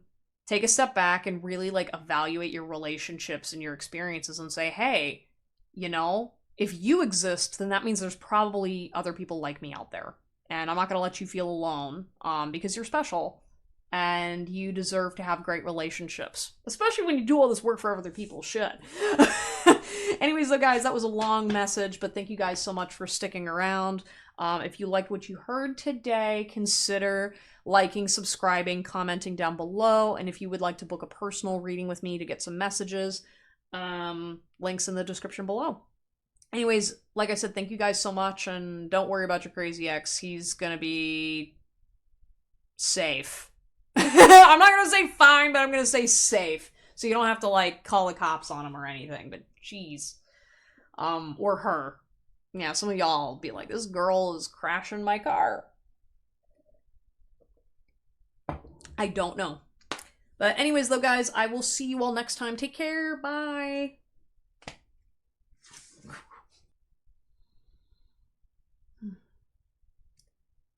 Hello, everyone. You have chosen group number 4, and you got the sword and the axe together. And this is going to be your message. As I said in the beginning, I didn't know if this was going to be, like, 2 mini readings or what was going on. It's kind of strange because, like, when I first saw this pile, I was, like, super excited. I was like, oh yeah, they're, like, best friends, or maybe this is, like, a twin flame thing, or this is, like, like, I was seeing it as, like, opposites attract. Like, like, if you're gonna go into battle, you've got a sword and an axe, and they're two different kinds of weapon styles, but they work together. Like, this is almost like parallels attract, and it was like a really positive energy. But like, as I'm sitting here like feeling it, like, y'all got some demons that are definitely distracting you from your truth, your power. Like, damn, like, I don't know if maybe some of you guys, I don't know if someone's like a Satanist here, or if there's some kind of like I'm feeling the energy in my lower throat, in my chest, and it's kind of like, ooh, that's like a lower frequency here. And maybe you're like, I don't know if you guys are like struggling to figure out, how do I get out of my mental headspace, or like, how do I get out of my mental health, which is like, that's not right. Like, you don't just like get out of your mental health issues, okay? You can heal and you can work with what you got, but you can't just like pop out of my body or take a pill that magically erases what's going on in my head or erases the trauma. Y'all are gonna have to lower your expectations of what's going on here. Oh, okay, I don't know, some of you guys are like, I want to hear what Spirit has to say, I don't want to listen to your shit anymore, and I'm like, okay, let's get right into the cards there, Snappy. Sorry. Y'all, it's so funny, because I heard in my head, like, y'all are like, don't say you want to give me a hug, and I was just like, well, I want to give you a hug. I'm sorry, like, you guys are just really hurting, and I feel like what I don't think you guys are acknowledging is, like, whenever people try to show you affection that's authentic and genuine, they're like, it hurts so bad. And some of you guys don't even recognize that it hurts you. And that's what the feeling is that's causing the reaction in you. It's not that someone showing you love is hurting you. It's the fact that it's giving you a response from somebody else that was supposed to love you and hurt you. It's kind of like there was like the abusive parent that would give you hugs as a kid, but then they'd like simultaneously like do things to you growing up. Oh, there's an alarm.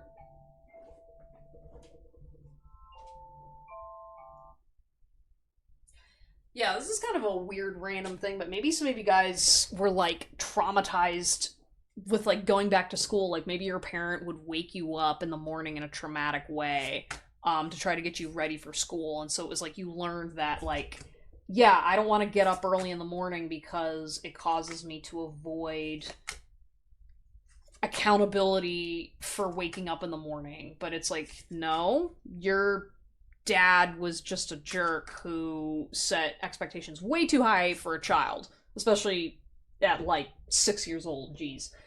Yeah, some of you guys just, part of the reason why you're struggling reclaiming your power is like similar to the other pals. Like, your definition of power needs to change, because you're claiming this power from a place that comes from a place of self-harm, and inherently, when you are this critical and rigid, it inhibits you and locks you out from the energies that help you breathe. You know what I mean? It's kind of like, if y'all know what like a corset is. So for some reason, you know, for the masculine energies out here, a corset is what a woman would wear back in the day, that it's like it squished the rib cage and it caused them to not breathe and move around, but it caused them to like look and feel slim, and it would like alter their bodies physically. That's what your mental headspace is like right now.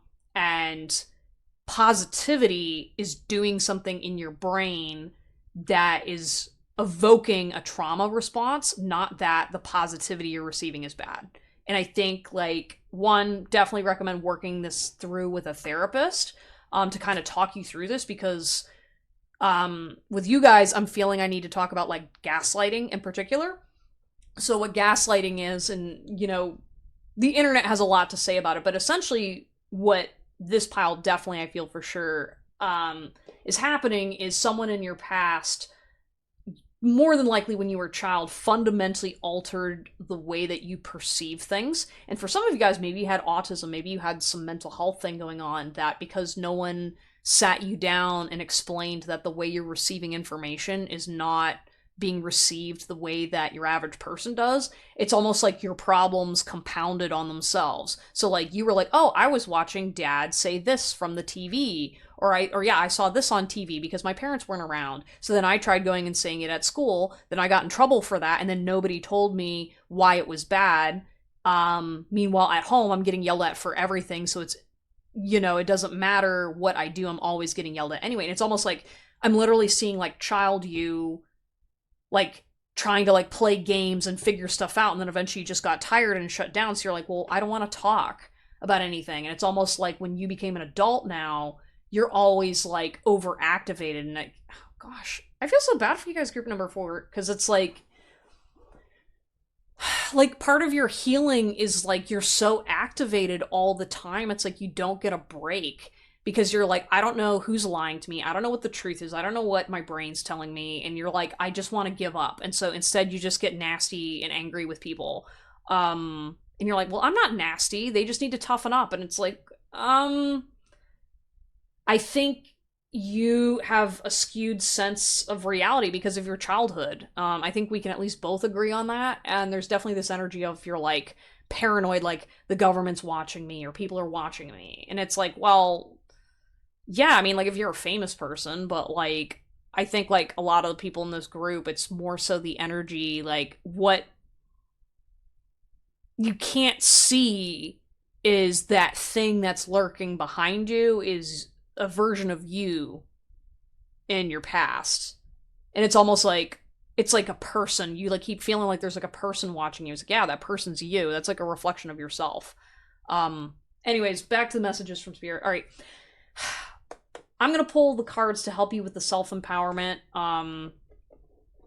Yeah, okay, self-empowerment may be important to you guys. Because, like, for you guys, like I said, when it comes to personal power, you guys are already so focused on power and control to a point where you have to understand the distinction between empowerment and searching for power. I think that's where a lot of the shifting around needs to happen, is you didn't make the distinction between, oh, I was actually looking for control, not like self-empowerment. You know what I mean? So it's kind of like the idea of like, hey, here's a good example. Like, say you went to a schoolyard and you as a grown adult shoved a child onto the ground and you're like, ha, I'm stronger than you. It's like, no shit. You know what I mean? Like, of course, because you're an adult, you're bigger and stronger than that child. So when you push that child over, everybody knows that they're like, what was the kid gonna do to you? Like, for real? Like, what, like, was the child attacking you? No, it was just playing on the playground. So it's kind of like those things where you didn't learn that healthy balance of power because more than likely you had some immature adult who was picking on you as a kid because they're so distorted that, yeah, they're going to pick on a kid because if an adult came around, you'd have to protect yourself, or an adult would do something about it. So instead they had to pick on their own kids and their own kin, because like maybe this person wasn't an adult, but it was like people that you grew up in your hometown. So like I'm thinking of someone in particular where it's like, oh yeah, more than likely he grew up in a hometown where maybe people weren't very friendly towards LGBTQ people. And so it was like, well, I'm not gay, but I never want to be called gay. It's like that sort of energy. Also, I'm being told specifically that at the end of your reading, you're getting messages of love from me.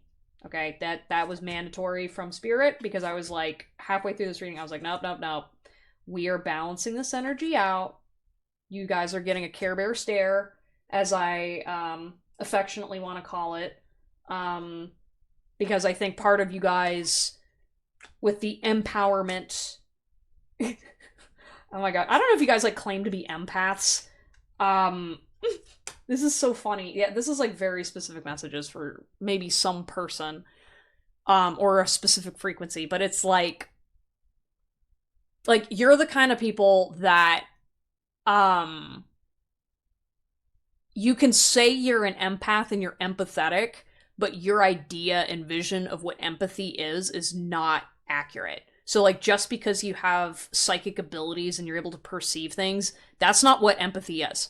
empathy is the ability to not only have compassion for other people, but to recognize a feeling between two people. So say, for example, if you are watching somebody struggling, pushing a grocery cart at the grocery store, empathy would basically be saying, hey, I know what that feels like, to feel that struggling of, I'm trying to push this cart, but I can't, and everyone around me is not helping me or whatever, and I'm feeling that frustration. That's what that empathy is, not I can recognize feelings in others. So again, I feel like with this pile, because of the trauma you guys faced, like with the battle axes, you guys were always fighting to survive as a kid. So like, when it comes to people, you think sensing their energies or their feelings makes you empathetic, when that is not true. And also too, I'm not gonna lie, y'all, I'm just being transparent. When you kind of run around claiming you're an empath, that usually triggers to other people that you're probably like narcissistic or have some whatever. Not everybody, of course, but I'm just saying, it's kind of well known in the spiritual community. So, I am a safe place that we can, I'm totally willing, since y'all are here watching me and continue to watch me, I'm more than willing to talk you through this stuff, again, because I don't know who I'm talking to, but just understand that not every place is safe for doing this kind of shadow work and understanding where it comes from. Because if you've never stepped out of this frequency before on your own and fought through it and won those battles, then you're not going to know how to achieve real balance with it. Anyways, back to what Spirit is saying about finding your power. Again, I do apologize for y'all that I do ramble, but at the same time, it is who I am, and you're not paying me for it, so you're not paying me for this message, so you're going to sit and listen to me ramble, okay? You can get mad at me if you buy a reading from me. Anyways, and again, some of you guys listening too, like, I don't know if this is like a specific group of people, but like, not all of you are narcissists. I just want to say that. I want to be very, very careful about that, because there's a lot of connotations with that energy, that are not necessarily accurate, but I do feel that this is just like a vibrational energy of being stuck in a traumatized space. And maybe some of you guys do take on that perpetrator energy, just because it makes you feel safe. It's better to be like hey, I'm the guy with the sword and I do the stabbing and not the other person, you know? I'm sorry, this may make you laugh. This is funny. We've got fuck the government. Yeah, y'all do not like authority figures. Oh man, I was gonna, some of you guys, you're like, screw the cops, screw everything, and while I don't blame you, this kind of feels like the energy of like, you don't like law and order in general. You're basically, this is survival of the fittest, and laws are just created to make the sheep fall in line. Yeah, this, I don't know if you guys are kind of into red pill content or grew up around people like that, but I don't know, Spirit's just wanting to acknowledge that energy, that there's a certain kind of power that goes beyond survival energy, and this power, this is a kind of power that I think frightens you, because you don't know what it looks like, or you don't know what it is, because it's like, you know, there's something. Oh, okay, alright, I'm sorry. So, I'm gonna be transparent with you guys. I know how to channel this lower vibrational frequency, just as I can go to higher levels of vibrational frequency. And specifically, to describe what you guys are experiencing, as someone who can experience both realms, a lot of it is when you are in the frequency that you guys are at, you can't resonate with light frequencies, like what I'm used to hanging out with, and what other people are used to hanging out with. Specifically, when you guys are seeing light in other people, you freak out, okay? Because you don't know how to respond to it, and because it triggers a very specific reaction, because everybody is born with a certain amount of light, right? It is not very often at all that someone's not given a spark of life, as I'll call it. And everyone's like, oh, well, I really resonate with psychopaths. I'm like, no. A majority of you, no. Their frequency is very, very specific and unique. And it's not even evil. You know what I mean? What you guys are experiencing is like the wound and echoes of evil that have they reoccur inside of you every time you witness light, which that's how insidious the trauma that you went through is essentially, and maybe this is going to cause someone to have a breakdown, but I'm just going to say it for the internet. Essentially what more than likely happened to you is whenever you were bright or whenever you expressed yourself or you were just full of life in your normal state, another traumatized adult or person came in and wounded you in such a way that every time you see light or love, that it hurts you. Because the more you move towards the light, the more you are going to see what they did to you. And very specifically with this message, I feel like maybe a lot of you guys, especially the ones that are very paranoid about the government and stuff, more than likely what had happened was you had an authority figure in your home that they saw that you were bright and smart and funny and talented and all that stuff. And they were like, yeah, mine was snuffed out as a kid from somebody else because I learned that survival of the fittest is the only way to survive. So we got to kill that right away to make sure that my kid's going to survive.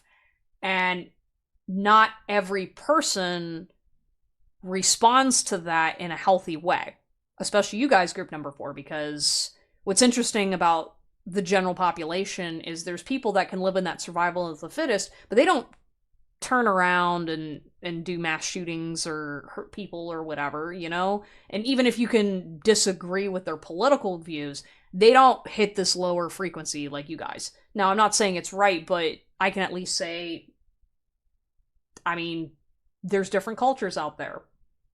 This frequency, this is the, I had a bright light, you took it away from me, so I'm going to take everything from you.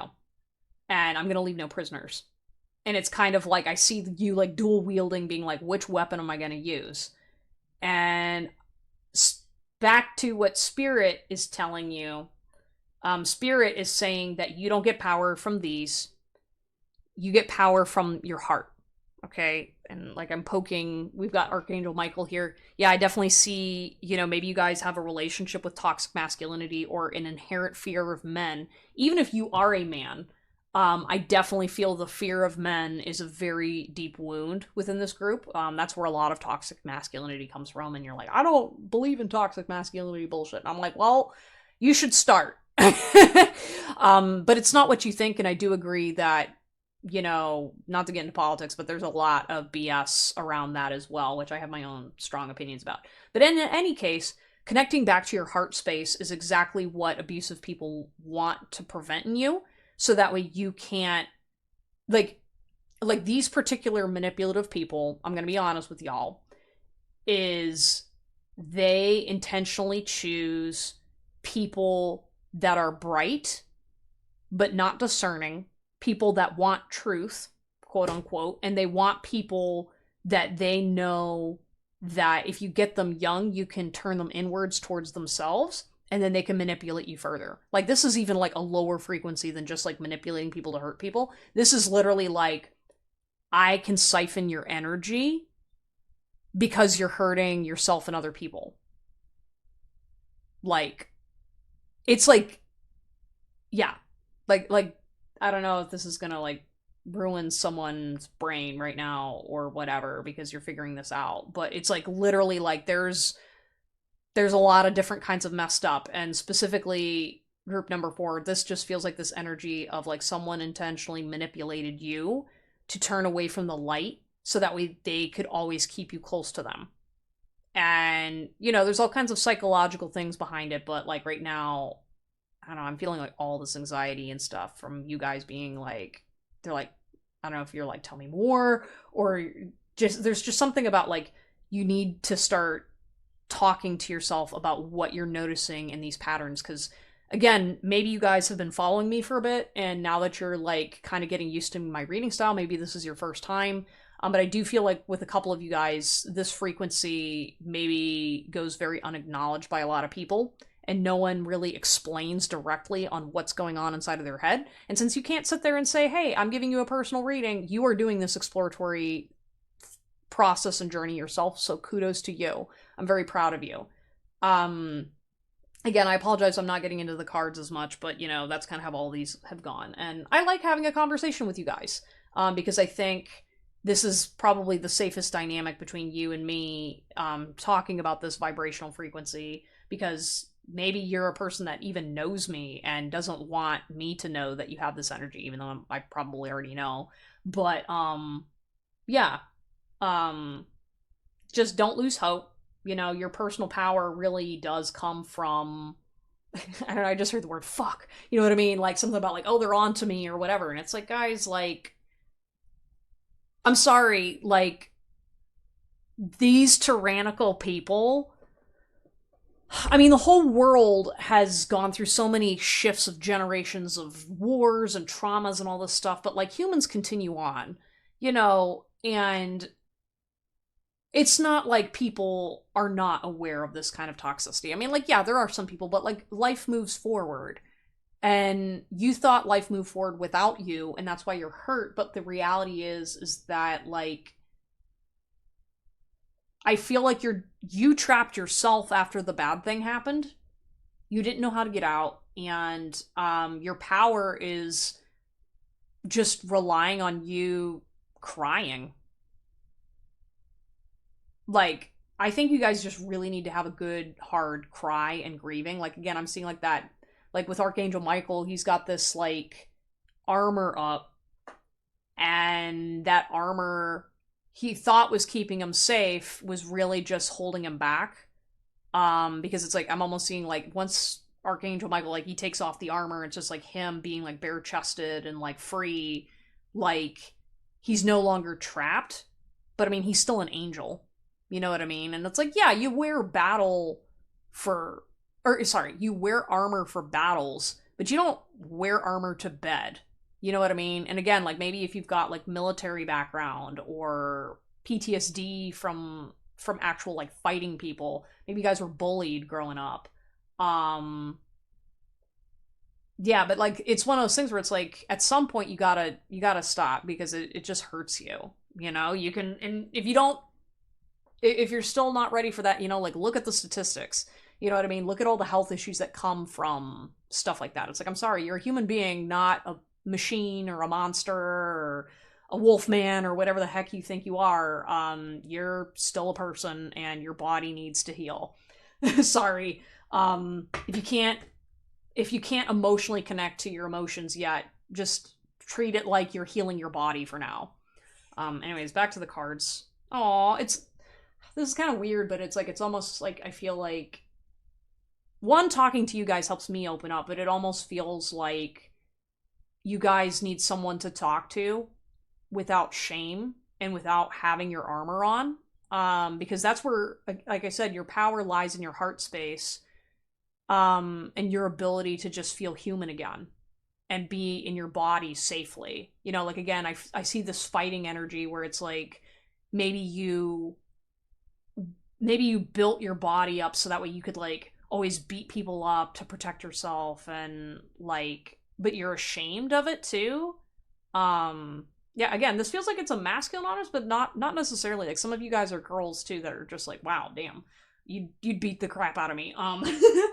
Or maybe you're someone in between, but like, yeah, there's just something about you guys that it's like you worked so hard and kept people away for so long that like this person that, or this evil energy, or this person that did this to you, like they knew that you were just going to do it all of yourself. They knew you were just going to hurt yourself and they don't have to do anything about it. And that's what's so sick about it. Yeah, because they know that you think you're weak when you're definitely not. And I see this person basically being like, yeah, all I gotta do is just put 1, 2, 3 insecurities in them, and boom, they're gonna just, you know, go become powerful and say this is the right way to be, and then they're gonna do my bidding. You know what I mean? And you know, nothing's black and white, especially when it comes to power, but like some of y'all made some pretty harsh judgments and harsh decisions that definitely did more harm than good.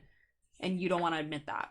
I don't know why, I don't know how to be myself authentically, or I don't know why I need to be authentic. Yeah, some of you guys, your empowerment comes from authenticity, and you don't know how to do that, but you also don't understand why, because you're like, nobody cares. And this just feels like a limited belief system, because it's like, again, it's rooted in the deep belief and fear that, like, well, if I'm my authentic self, one, I don't know what that looks like, and two, even if I did, it's just going to get me hurt. And it's like, well, if you already put all this effort into your appearance to get better, then, or strong, or whatever, I got money now, or I have the ability to, like, socially navigate through every situation known to man, like, after a certain point, it just gets tiring. And, like, even if your authentic self is literally just laying in the sunshine and just not having to pretend to be tough for a little bit, start there. You know what I mean? And then see what comes out. Because guess what? Like, there's a certain point where it's like, if you're the toughest guy in the room and you want to wear a pink fucking shirt, then wear a pink fucking shirt. Like, who cares what other people think? And it's like, oh, well, they're gay. What if I am gay? Or what if it's blah, blah, blah, blah, blah. And it's like, well, like, who cares?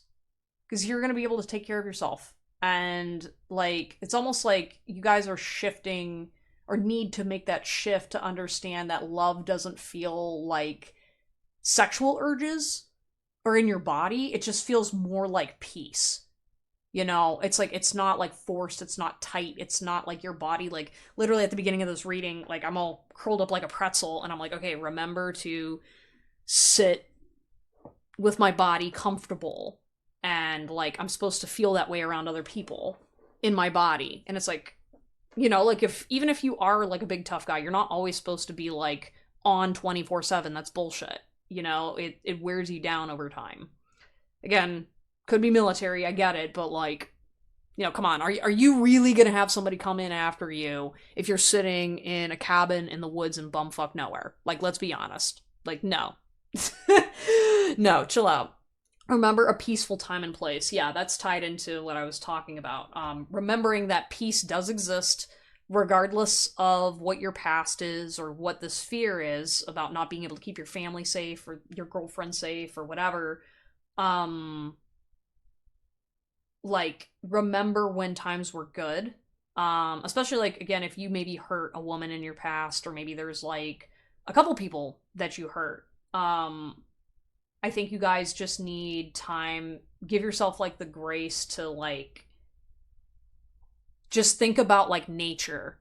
You know, don't worry about, like, people. Think about, like, actual, real, peaceful things to help, like, teach your body and your mind that, hey, peace is a part of existence, and it's not beneficial to me to continue to always be thinking about fighting, you know? Because, like, animals don't do that, and they're a lot healthier than us mentally.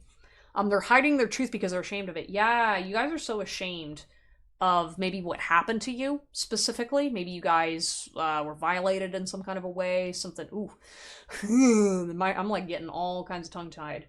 Maybe you don't even remember your trauma, but it's also, I feel like you guys are also very big about justice, because the people that hurt you hide the truth because they're also ashamed.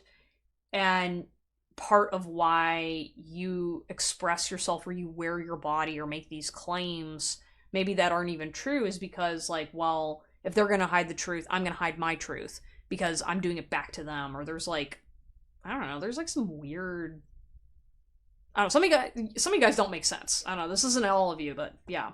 This is not about the person situation you expect. Yeah, some of you guys, you're blaming your ex-girlfriend or your ex-boyfriend for something that had nothing to do with them. I mean, like, yeah, they made mistakes, but a lot of the evil things going on in your head was not due to someone cursing you or projecting or whatever.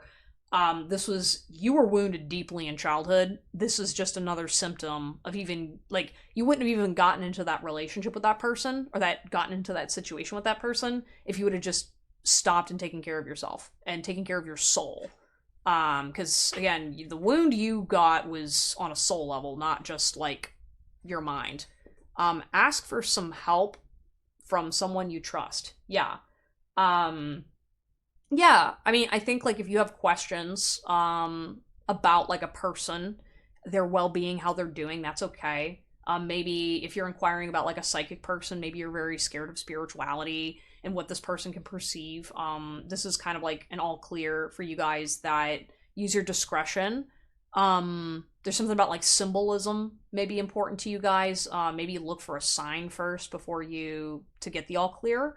Because I don't know, some of you guys are like a little intimidated to talk about this stuff. Which my DMs are open, to a certain degree, but just make sure that you are asking my energy's permission first. For those of you guys that do want to discuss this, because I trust everybody's mutual spirit guides. That if I am the right person to talk about this with you, then it's going to work itself out. If not, then I'm protected from it. But trust is the real big thing here, for you guys to be able to work through these interesting power dynamics going on between you and other people. Because that's another thing too, is like part of your personal power was lost due to dynamics with other people.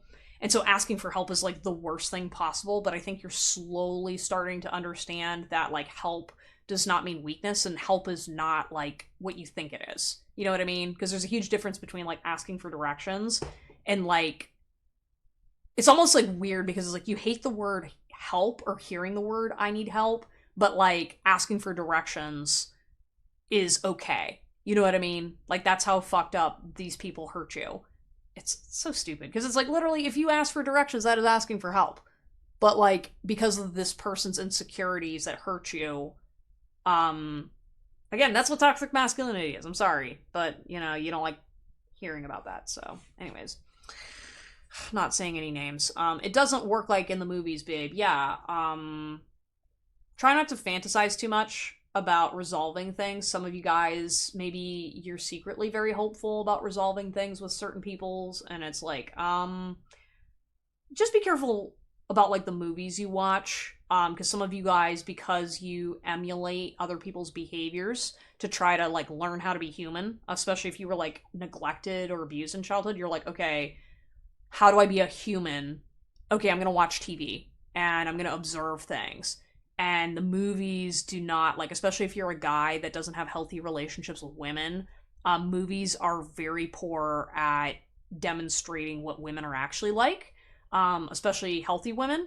So just be very, very cognizant. There's something about like concern too. It's almost like sometimes you guys are concerned about people and about things that are not relevant to them. You know what I mean? Wow, I guess this is calling me out a little bit. But that's okay. There's something about like work, you know what I mean? It's almost like you have to put in some work actively if you want to move towards a person or like to heal some of this stuff. You know what I mean? So like as I was saying with that whole analogy with like the asking for directions versus asking for help, like the reason why that's rooted in toxic masculinity is because you have to be perceived as I don't need help.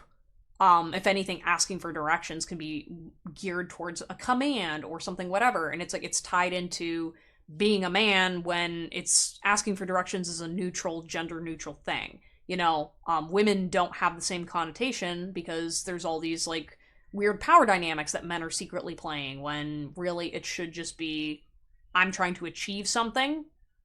My masculinity is intact as a man. Sorry. Like that's how healthy masculinity should be. Because you are trying to achieve a goal and accomplish something, not like competing for competency. Sorry, especially because like you guys group number 4, like you guys actually are talented and smart. Maybe you're not always smart. I don't know. Some of you guys are, some of you guys aren't. Let's be honest, but like it's okay to just be who you are. Like, gosh, I want to smack some of the people you were dealing with in the past. Anyways, this is getting long, but I don't know, I feel like you guys just need someone to spend time with you, and I'll spend extra time with you. I don't mind talking extra long, if you guys need the messages, because guess what? It's a video that you can pause and come back to when you have time, or when you're ready. You change your mind too much. Yeah, don't... I feel like some of you guys are so strict and worried that, like, I'm inconsistent, I can't sustain certain things. Like, some of you guys are very disciplined about some areas of your life, and then completely chaotic in others. And, like, Spirit's saying, like, it's okay to change your mind every once in a while. It's okay to like change is okay and change is good. Especially positive changes. It's just where the hesitation and the fear comes from is from change itself, because when you get into learning about traumatized brains, change triggers the fear response from like the toxic people. And so that's why a lot of like traditional conservative people get fucking terrified when they meet liberals or people that are progressive or people that want to do like new technology or making people learn stuff. It's because they don't want you to unlock like art and all these other things because it unlocks trauma in the brain. That's essentially what's happening. And that's why there's these conflicts. It's not anything to do with lifestyle. I mean, sometimes it is, but a lot of it is because if you were raised in a traditional household where man in charge and man have no other way to get a hold of the situation, so what am I going to do? I'm going to use my fist. And now that we have technology and ways to help each other, those toxic dynamics don't need to occur anymore at the same degree. I mean, yeah, sometimes you'll need to use force to protect your family, but how often is that happening? You know, we're trying to de-escalate things, guys. Because it's healthier for everybody. And because you don't need it. That's not where your power comes from. You'll see me in the next life. We'll try again then. Aw. So some of you guys, maybe you needed, like, the confirmation to know that, like, maybe a person will forgive you and come back into your life in the next lifetime. You know? Like, the we'll try again then. It's almost like, I don't know, maybe you guys are, like, kind of like your old life is dying and you're starting a new one. And, I don't know, it's kind of, like, sweet because, like, yeah, maybe you won't get your ex-wife back or your ex, like, man back or your... That was so weird. Like, instead of saying ex-husband, it's like, no, man. Like, jeez. Yeah, there's some stuff going on.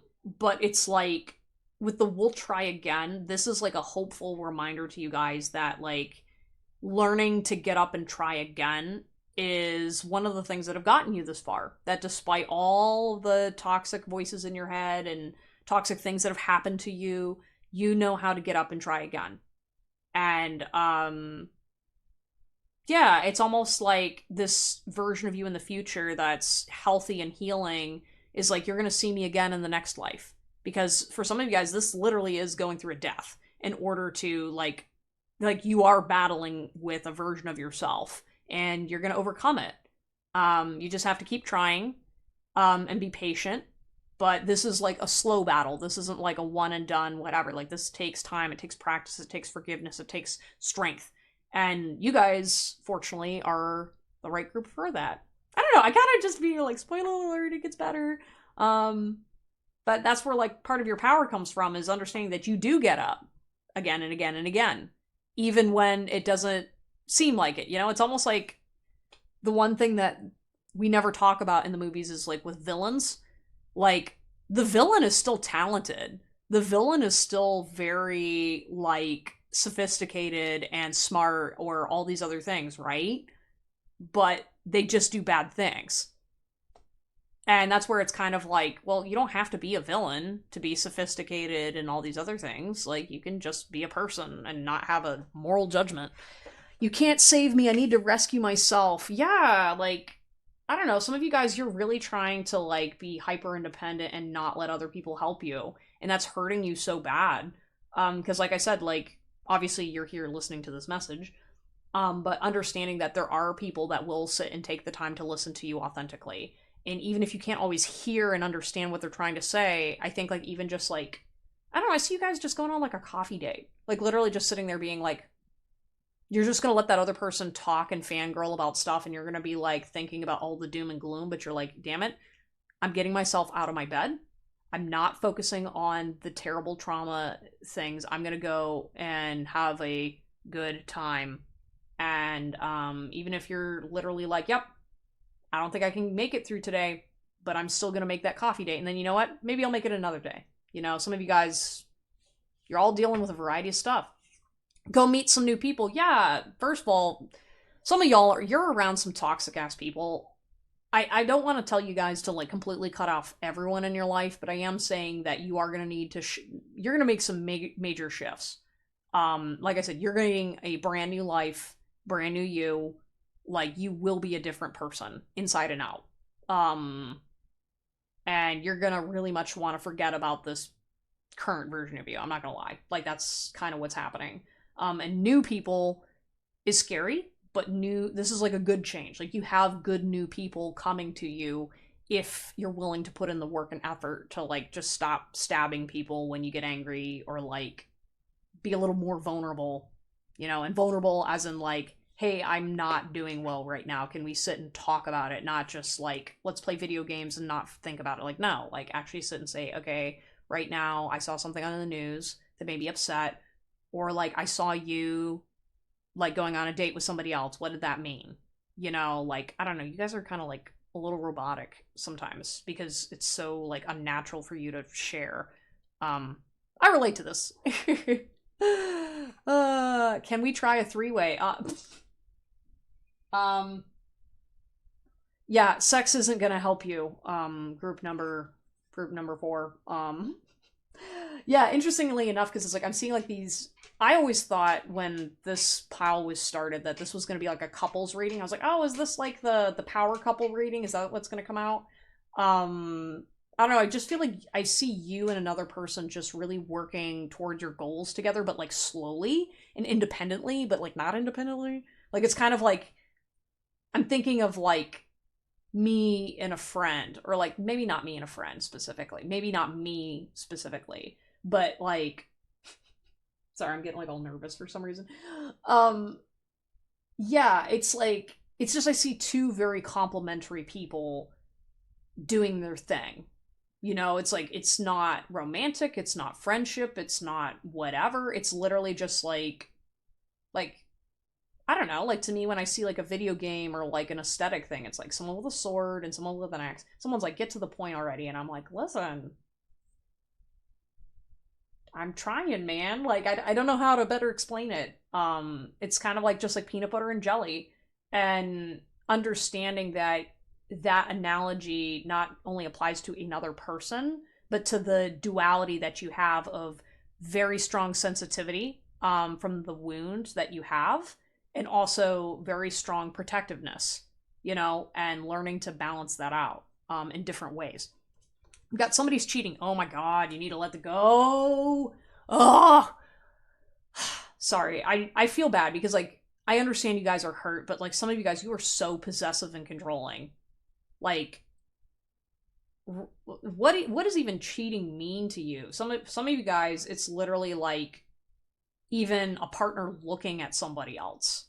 And I'm like, or breathing, or even discussing another person's name. Like, I was literally sitting, like, afraid to talk about, like, me having another friend, and I'm just like, why do I feel that energy? And it's like, oh, someone's, like, watching me, being like, all right, if this person, like, this is the last time I'm getting cheated on, otherwise I'm gonna freak out on this person. It's like, well, then stay the fuck away from me. You know, like, there's just, like, this energy that you guys gotta, like, understand that don't throw away a good relationship because you're insecure about cheating, because not everybody is a cheater. Sorry. That's just, like, a projection.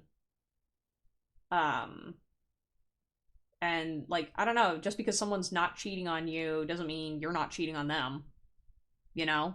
Like, I don't know, there's kind of like this weird, like, double standard that you might not have seen within yourself.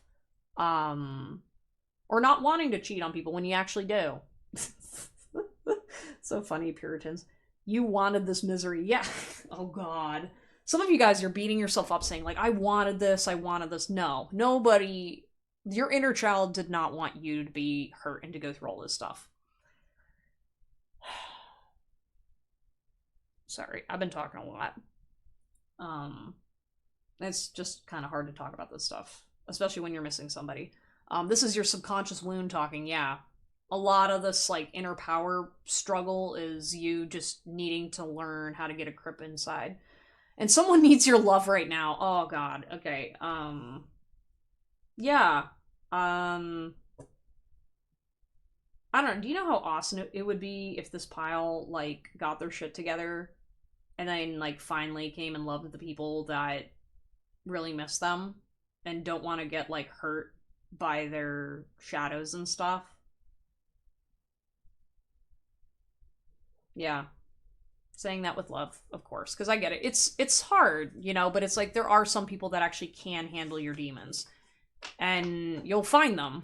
And I feel like you've already found them, but it's kind of difficult right now. So we've got divorce, experiencing a breakup. Yep.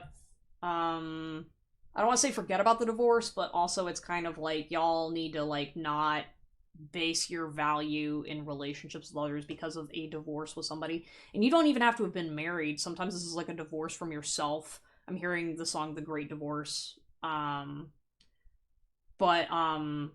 yeah, with like these broken hearts, it's like you and another person mutually broke each other's hearts.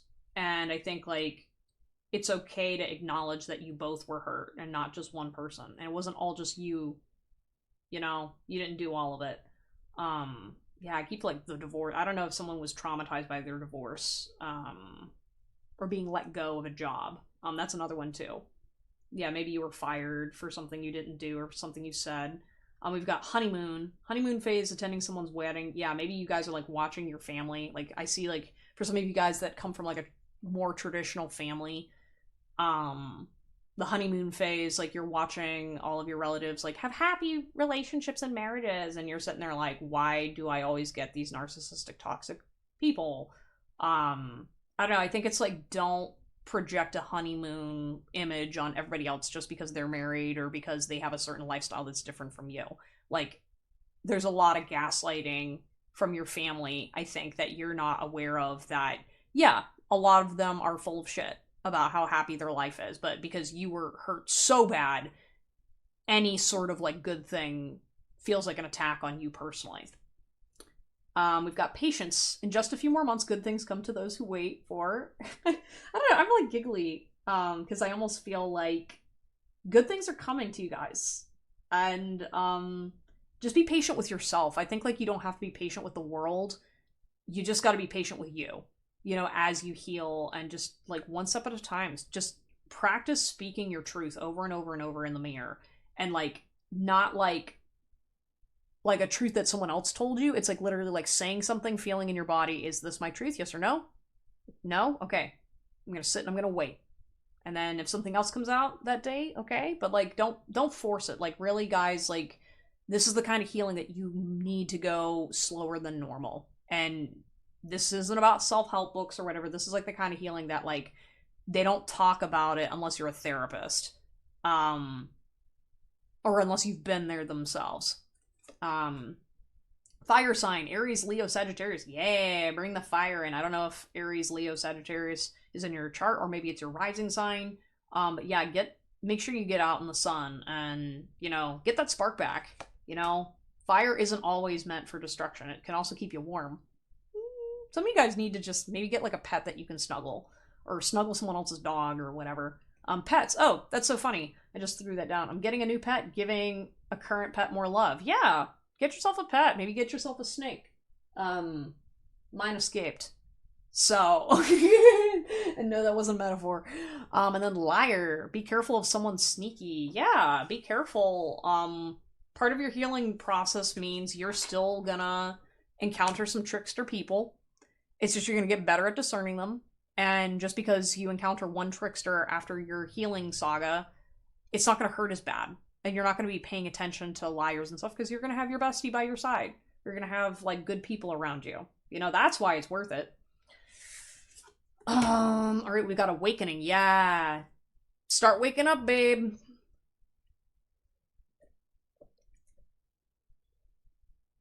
The more things become clear internally, the easier and the more likely your power is going to get restored. Like the bad things aren't going to happen as frequently or as much. You're not going to fight with people over stupid things. And you're going to be able to acknowledge your problems a lot sooner and just resolve them quicker. You know, like when you're not weighed down by extra armor.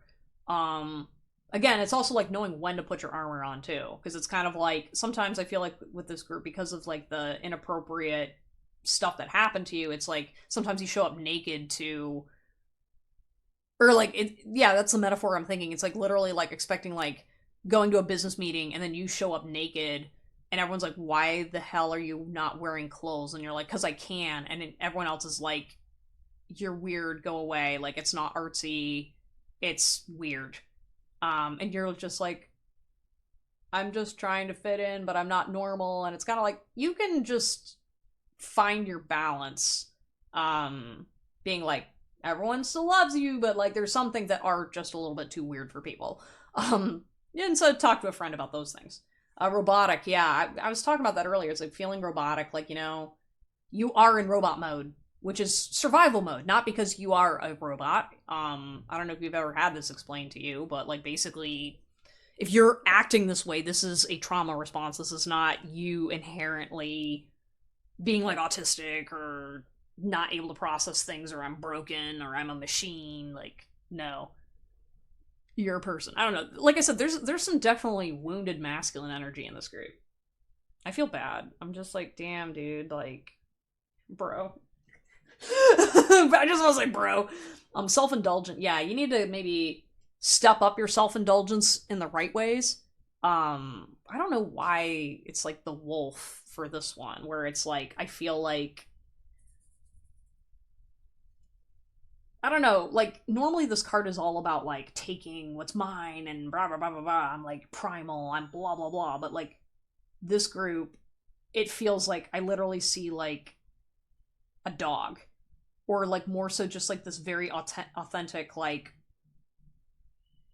you need to be self-indulgent in ways that are positive. So say you're like, hey, I'm gonna have a spa day and I don't give a fuck what that means. It means I'm going to put some lotion on my skin because my skin, I'm tired of it feeling crackly and dry. I want to get a massage and I'm gonna think positive about myself. Like this feels like a very neutral, positive, like getting life back into you, whatever life bringing activity is. Maybe do a sport you haven't done in a while.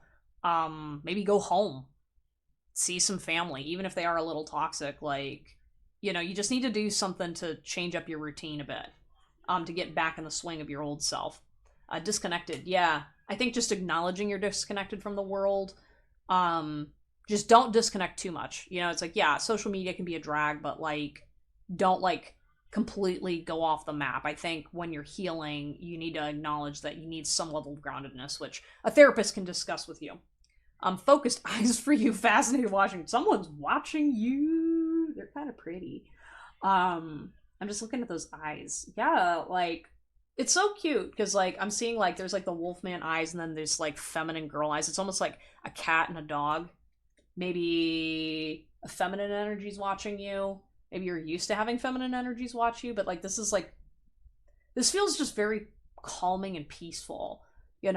Like if you're feeling paranoid or you're so used to being watched, like this feels like a very soft, like people are like looking out for you.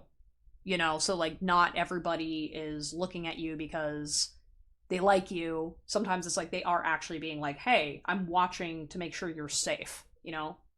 Oh, this feels like a really like warm feminine energy, or it's like light feminine, not like in a mother way, but kind of like it's almost like I'm seeing like it's kind of like you're in the Garden of Eden and there's like a beautiful girl like watching through the bushes and she's just kind of like looking at you. I don't know. It's kind of like a cute analogy. But it's like not like romantic, if that makes sense. It's kind of like I'm just like watching.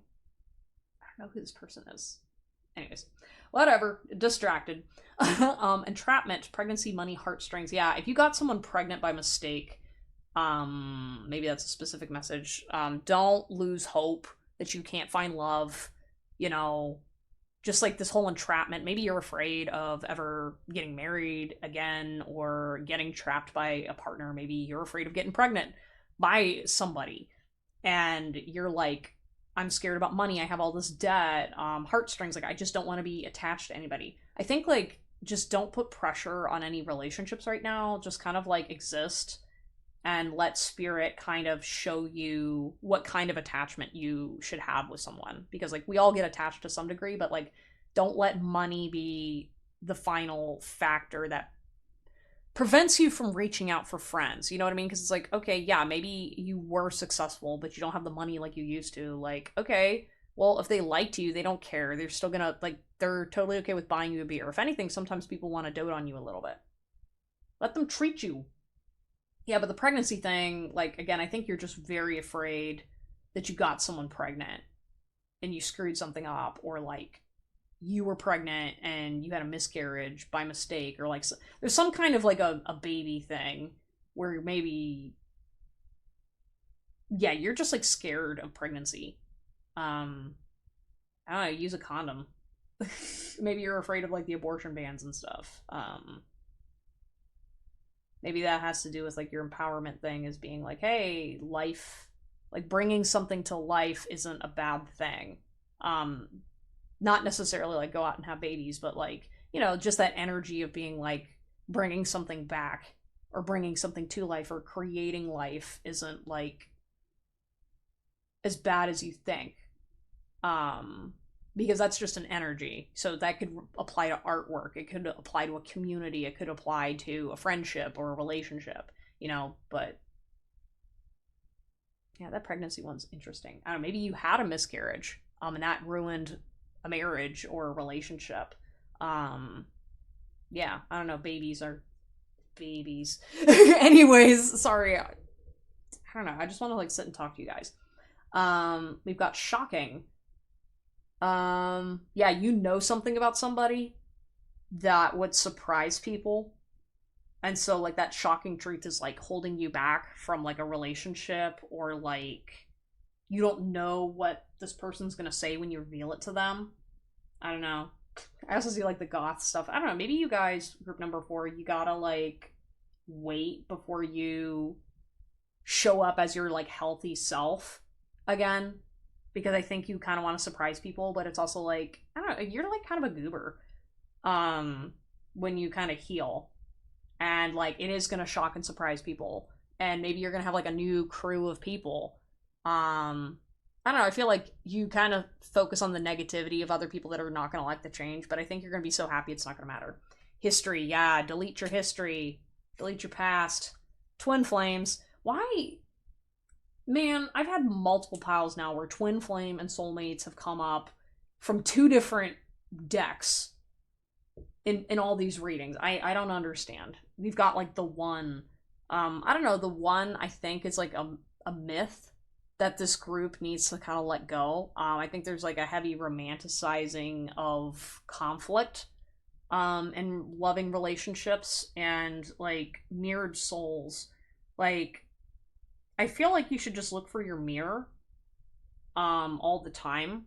And maybe you've been doing that, but it's like, again, when we started this reading, you guys had a very hard time seeing yourself and having a sense of self. And I think coming into oneness within yourself is ultimately the goal that you need to focus on. Because like with the twin flame, like the twin energy is I think where it's screwing you up, because you're looking for yourself, but you're also looking for your complement. And so, like, learning the difference between who is you and who's your twin is super, super critical for this group, because you guys are so heavily traumatized. You don't want to get enmeshed and, like, energetically and psychically entangled with other people, because then that's when it leads to bad stuff. And we've got new direction. Yeah, I think, like, it's okay to move on. I see you guys. Aw. I don't know. I'm seeing, like, a trans person for some reason. So maybe you were like, yep, screw everybody. I'm going to be a trans man, trans woman, or, like, there's like this whole like I'm on my own journey, and like we don't have to be married, we don't have to be in a relationship. I'm just going to exist in this peaceful existence, and you're not going to be bothered by that. You're not going to be bothered by titles or any of that other stuff. You're just going to be focusing on your journey. I don't know, you have such a beautiful future, guys. Pile number 4. Like, I'm just seeing the light. Just focus on the light right now. And just understand that you don't know where the road is going, but you know the sun's always coming up. Yeah. I don't know. I really hope... I mean, I don't know who's actually going to watch this reading the whole way through, because this is so freaking long. But all I can say is, if this message just helps one person, even if it's me in the future coming back, it's worth it. Plus, I need something to listen to when I work. Okay, anyways, though, so that was all of the messages. Now here is the part 2. All the loving messages that the universe wanted me to share with you guys. I know there's been a lot of love so far, but this is our message to you. We've got someone else. Someone is in the middle. Someone is trying to sabotage us. Yeah, I feel like you're moving towards somebody that's in love with someone else right now.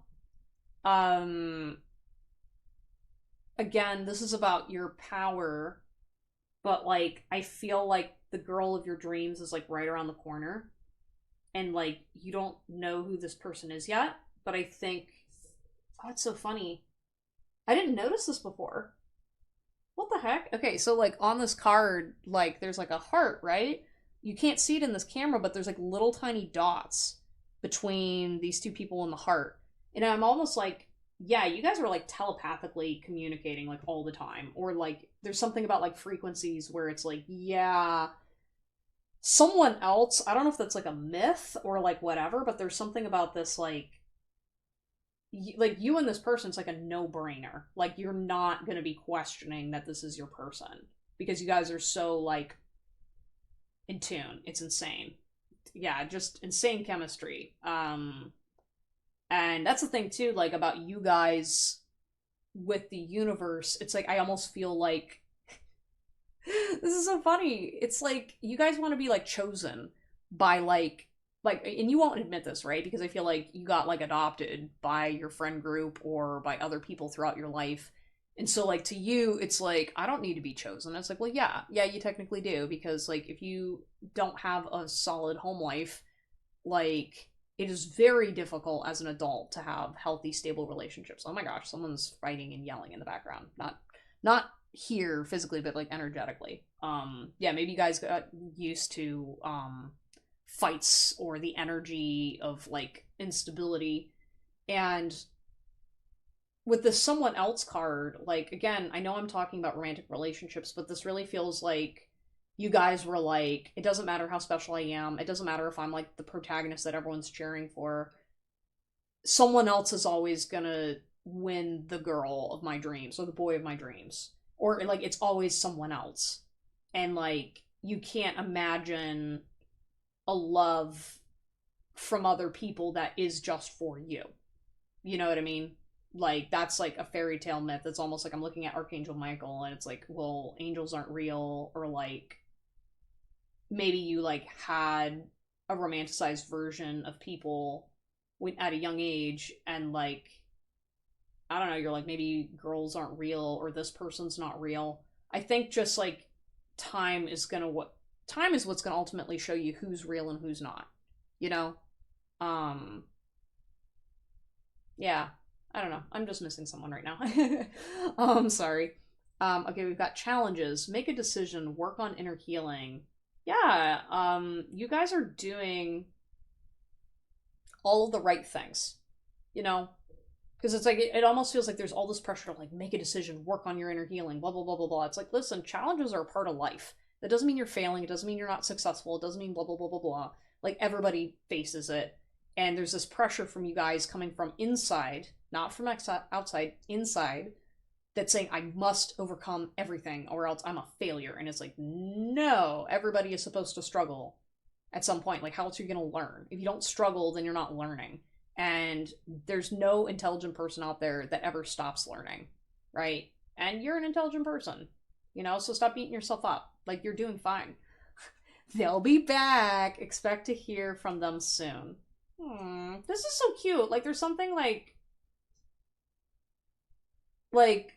I said, like, don't take this as like my ex-wife is coming back, or like, you know, there are toxic people that you don't want to come back and shouldn't. But like, I just want to let you know that like if spirit wants you with a person and that's healthy for you, then expect to receive a sign about it, or like again a new person on your adventure. But they'll be back, it's like this is kind of like a love letter from you from your future saying like you're gonna be back and you're gonna be better than ever, and you don't need to wait on a relationship for that to happen. You know, like you're gonna hear from spirit like all those signs and synchronicities and things, like that's like confirmation from spirit that it is working in your favor. And again, with the whole they'll be back, it's like you're in this stage of life right now where it's like it's just like in the movies where you're just like, we'll be back soon, and then you know it's going to come back because the story isn't over yet. I don't know. There's just kind of like this energy of just being like, it's okay. Like, you don't know what's going to happen, and that's okay. You know? But like, there's like a love letter waiting for you to open it. That's so funny. I don't know, like, maybe you're the type of person that, like, when you have a conflict with a person, you avoid reading their messages to see how they replied because you're running away scared because you're like, oh, well, this is over.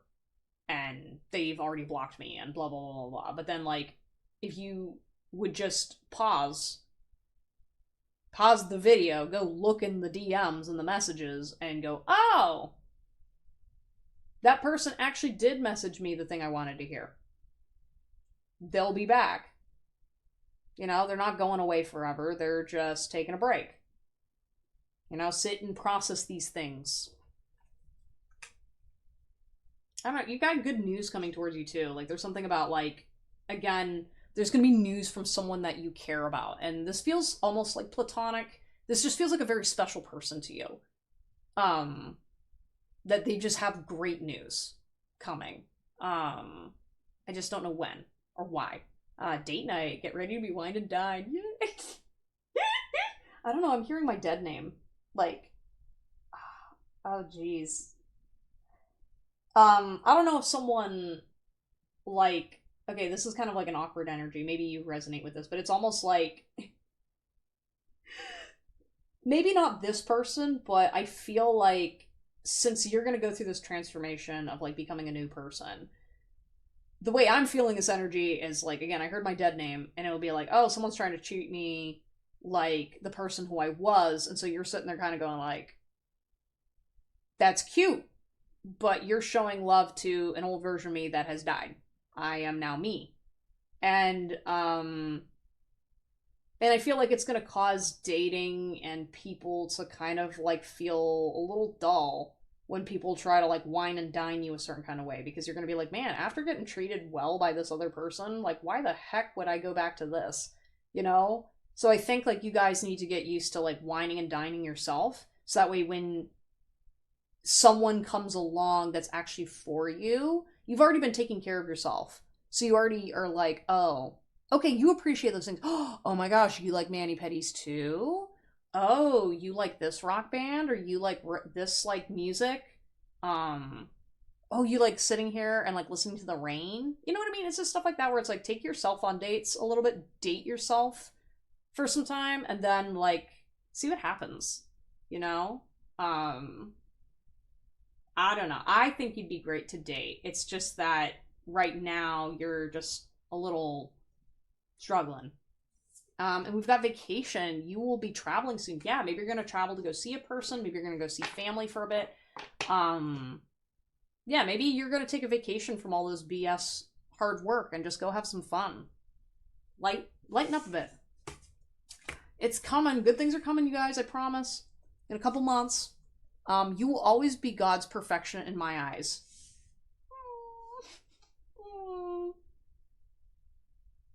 Man. Okay, messages from the universe. There you go. Your pain kills me. I suffer along with you. Yeah, there's so many people that, like, really want to see you succeed and strive and live, not just, like, be in this angry, angsty energy all the time. I just hear that I suffer, and, like, some people are suffering watching you suffer. I mean, I know what this feels like. It's, like, literally, like, when you're watching someone you love struggling and they're being stubborn and you're like, oh my god, like, I get it, but, like, why the fuck? And, yeah, just know you're not alone in your suffering.